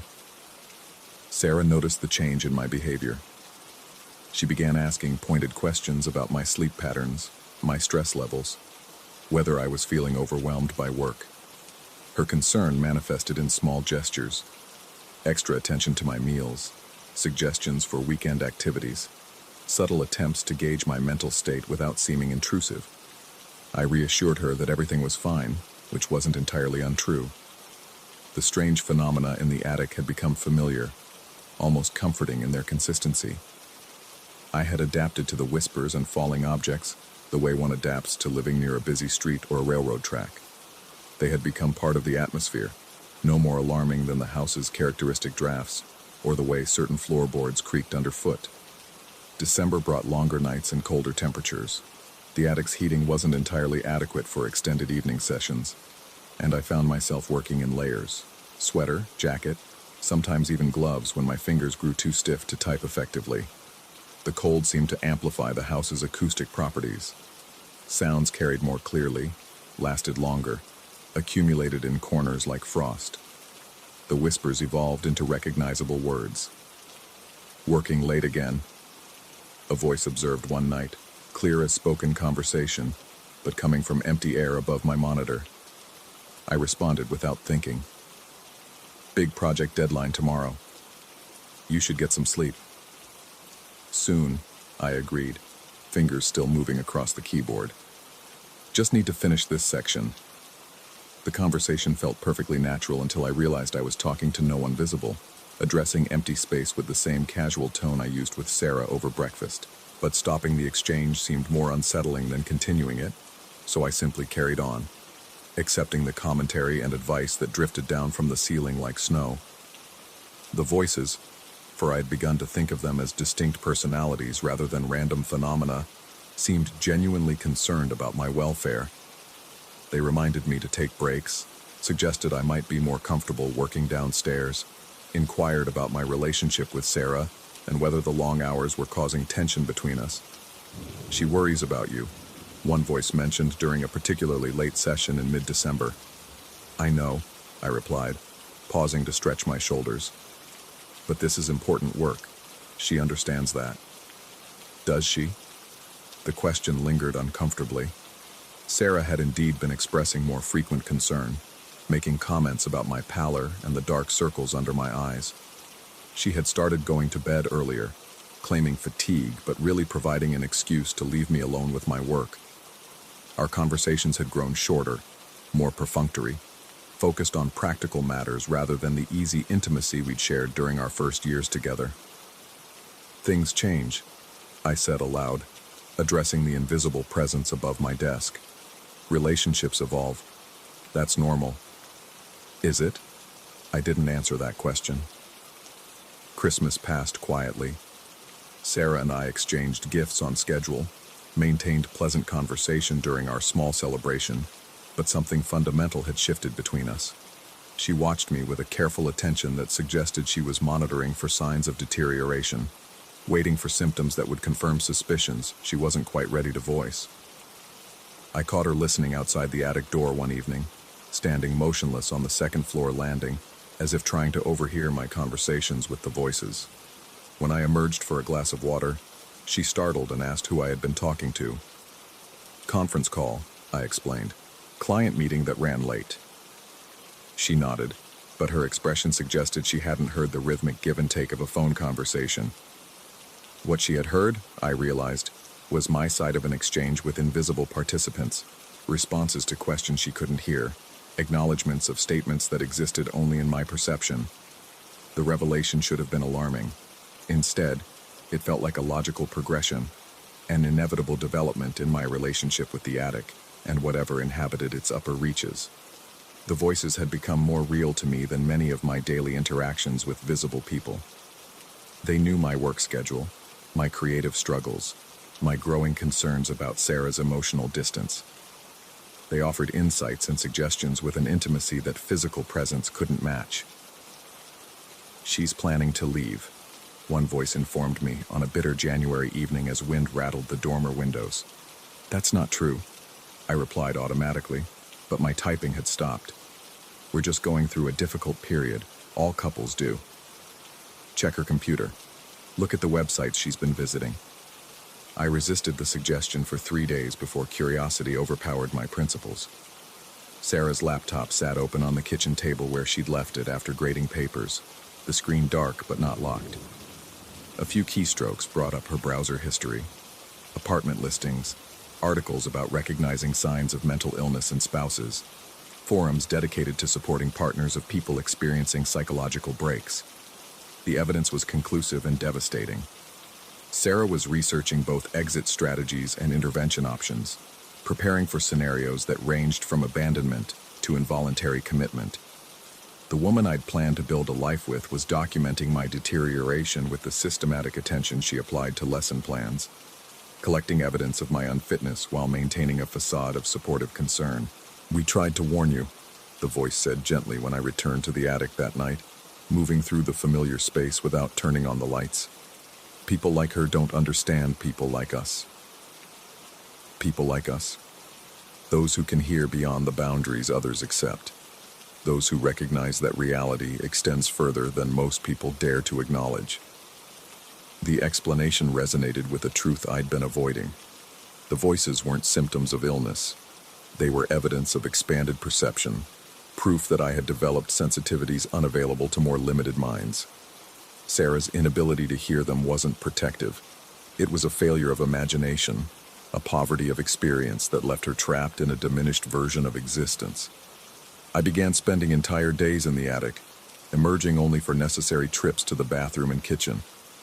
Sarah's attempts at conversation grew more strained, her questions more pointed, but engaging with her felt increasingly hollow. She inhabited a world of surfaces while I had gained access to hidden depths. Trying to explain the difference would be like describing color to someone born blind. The voices multiplied as winter deepened. What had begun as one or two distinct presences expanded into a chorus of personalities, each with characteristic speech patterns and areas of expertise. Some offered practical advice about my work projects. Others provided commentary on current events or philosophical observations about the nature of perception and reality. A few seemed more playful, engaging in wordplay and gentle teasing that reminded me of conversations with old friends. They never asked me to do anything harmful or destructive. Their suggestions were consistently benevolent. Get more sleep, eat regular meals, consider reconciling with Sarah if possible. They expressed genuine concern for my well-being and seemed to understand the complexity of my situation better than any conventional counselor could. "The important thing," one particularly wise voice observed, "is that you trust your own experience. Don't let others convince you that what you perceive isn't real simply because they can't perceive it themselves." The advice felt liberating. I had been questioning my own senses, doubting experiences that were as vivid and consistent as anything in my daily life. The voices were real. Their concern was genuine. Their insights were valuable. Denying these facts to accommodate Sarah's limited worldview would be a betrayal of my own expanding consciousness. February arrived with the year's worst snowstorm. Power outages throughout the neighborhood left our house running on emergency lighting, and the heating system struggled against temperatures that dropped below zero. Sarah suggested we stay in a hotel until the weather cleared, but I couldn't abandon my work or my conversations with the entities who had become my most trusted advisors. She left alone, citing concern for her safety and promising to return when conditions improved. I watched from the attic window as her car disappeared into the swirling snow, feeling more relief than sadness. The house felt more honest in her absence, more willing to reveal its hidden properties without the skeptical presence of someone who insisted on conventional explanations for every phenomena. The voices grew stronger in the days that followed, their words clearer and more directive. They guided me through projects I had been struggling with, offered solutions to design problems that had seemed insurmountable, provided company during the long hours when wind howled through the eaves and ice formed patterns on the windows like alien writing. "You're happier now," one observed. "More yourself." "I think I am," I agreed, leaning back in my chair and looking up at the ceiling where they seemed to congregate. "It's peaceful here, honest. We've been waiting for someone like you, someone who could hear us properly. How long have you been waiting?" "Time moves differently for us, but we remember the others who lived here. Most of them left too quickly to establish real communication." The revelation that previous residents had experienced similar phenomena filled me with excitement rather than concern. I wasn't alone in my sensitivity. Others had detected the presence of the entities, though apparently none had possessed the patience or openness necessary to develop full communication. I was special, chosen, uniquely capable of bridging the gap between visible and invisible realms. "What do you want from me?" I asked. "Nothing you wouldn't want to give freely. Companionship, understanding, recognition that we exist. You have that. We know. That's why we want to show you something. A gift, to express our gratitude." "What kind of gift?" "Come back tomorrow afternoon. We'll be ready then." I spent the night anticipating the revelation, unable to focus on work or sleep. What could invisible entities offer as a gift? Knowledge, perhaps, or some form of expanded perception that would deepen my understanding of their nature. Whatever they had planned felt significant, a culmination of months of growing trust and communication. Sarah returned the next morning, her car crunching through snow that had finally stopped falling. She looked tired and worried, carrying a bag of groceries and speaking in the artificially cheerful tone people use when trying to normalize abnormal situations. She asked about my work, my sleep, whether I'd been eating properly. I provided the responses she seemed to expect while internally counting the hours until afternoon, when the voices would reveal their gift. Her presence felt intrusive now, a disruption of the peaceful atmosphere I had cultivated during her absence. Around 2 o'clock, I climbed to the attic and settled into my familiar chair. The entities seemed to be gathering, creating a sense of anticipation that charged the air like electricity before a storm. "Are you ready?" a voice asked. "Yes." "Close your eyes. Listen carefully." I followed the instructions, sitting motionless in the chair with my eyes shut and my attention focused entirely on the sounds around me. At first I heard only the usual creaks and settling noises of the old house. Then gradually, a new sound emerged. Footsteps on the stairs leading up from the second floor. Sarah's voice called my name from the landing below. "Can you come down here for a minute? I want to talk to you about something." I opened my eyes, confused. The footsteps had definitely been ascending, not descending, but Sarah was calling from below, her voice carrying clearly through the narrow stairwell. "In a minute," I called back. "I'm in the middle of something." Her footsteps resumed, definitely climbing now, accompanied by the familiar sound of her hand sliding along the wooden banister. But her voice still called from below. "It's important. Please come down." 2 sets of footsteps, I realized. One climbing toward me, one remaining stationary on the second floor. 2 versions of Sarah's voice, speaking simultaneously from different locations. The impossibility of the situation sent adrenaline racing through my system.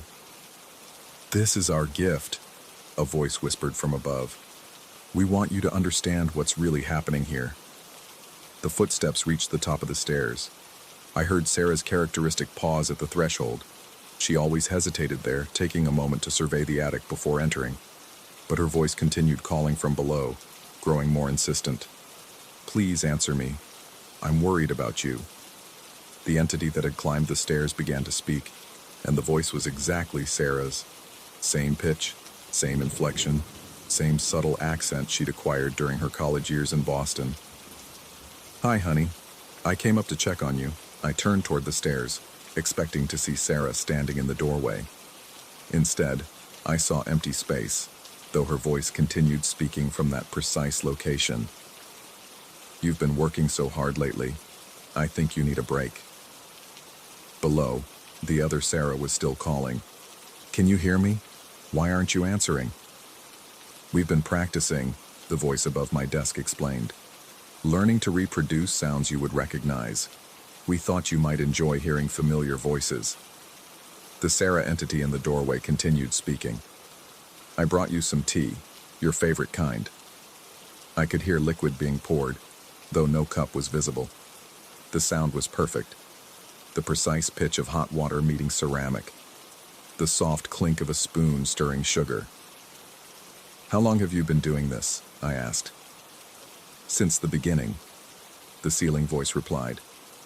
"Every sound you've attributed to Sarah calling from downstairs. Every instance you thought you heard her voice when she was sleeping. We were learning, practicing, preparing for this moment." The revelation struck me like physical impact. Months of experiences I dismissed as mishearing or imagination suddenly reorganized themselves into a coherent pattern. The voices hadn't just been observing my life, they had been infiltrating it, replacing genuine interactions with carefully crafted imitations. The footsteps at night, the sounds from other rooms. That was all you? We wanted your attention. We needed you to know we were here without alarming you too quickly. Below, the real Sarah had started climbing the stairs, her footsteps heavy with frustration and concern. The fake Sarah in the doorway continued her performance, describing the tea she wasn't actually serving, and asking questions about projects I hadn't been working on. "Why?" I asked, though I wasn't sure I wanted to hear the answer. "Because we're lonely," the ceiling voice replied with heartbreaking simplicity. "We've been alone in this house for so long, watching people come and go without ever really seeing us. You're the first person who was willing to listen, to accept that we exist. We didn't want to lose that." The real Sarah reached the top of the stairs and stepped into the doorway, her expression shifting rapidly as she took in the scene. I was sitting alone in the middle of the room, apparently engaged in conversation with empty air, while her own voice continued speaking from the exact spot where she stood. "Who are you talking to?" she asked, her voice cutting through the impossible duet of real and fabricated speech. "Can you hear that?" I asked, pointing toward the corner where the fake Sarah's voice was describing her concern about my health. "Hear what?" The moment stretched between us, heavy with implications neither of us wanted to acknowledge. Sarah could see me responding to sounds she couldn't perceive, engaging with presences that remained invisible to her senses. From her perspective, I was exhibiting classic symptoms of auditory hallucinations, complete with coherent responses to non-existent stimuli. From my perspective, she was demonstrating the same limited perception that had prevented previous residents from establishing communication with the entities. She was trapped in a narrow band of reality, unable to access the expanded consciousness that had allowed me to bridge two worlds. "We should probably discuss this downstairs," Sarah said carefully, using the tone reserved for crisis management. "There's nothing to discuss," I replied. "You can't hear them, so you think they're not real. But your inability to perceive something doesn't mean it doesn't exist. Listen to yourself. You're having a conversation with empty air." "No, I'm having a conversation with beings you lack the sensitivity to detect." The fake Sarah's voice had stopped speaking, but I could sense the entities listening to our exchange with intense attention. This was the moment they had been preparing for, the confrontation that would force me to choose between the limited world Sarah represented and the expanded reality they offered. "I want you to come downstairs with me," Sarah said. "I think we need to call Dr. Martinez." Dr. Martinez was our family physician, a kind but conventional man who would undoubtedly recommend psychiatric evaluation and medication designed to eliminate my connection to the entities. The medical establishment's solution to expanded perception was always suppression, forcing exceptional individuals back into the narrow boundaries of consensus reality. "I'm not going anywhere," I said. "This is my space, my work, my life." "This isn't your life anymore. This is a symptom. It's an evolution." The argument continued for several minutes, both of us repeating variations of the same fundamental disagreement. Sarah insisted I was experiencing a psychological breakdown that required immediate intervention. I maintained that I had developed capabilities she couldn't understand or accept. Neither position offered room for compromise. Eventually, Sarah left to make phone calls. To Dr. Martinez probably, and perhaps to her sister, who worked in mental health services. She was assembling a team of conventional thinkers who would unite in their determination to help me by severing my connection to the expanded reality I had worked so hard to access. "She'll be back with others," the ceiling voice observed. "People who share her limited perspective. I know. You'll have to make a choice soon." "I've already made it." That was 3 hours ago. I can hear Sarah moving around downstairs, speaking in hushed tones on the phone, making arrangements for an intervention I have no intention of submitting to. The voices continue their gentle commentary, offering support and reassurance as I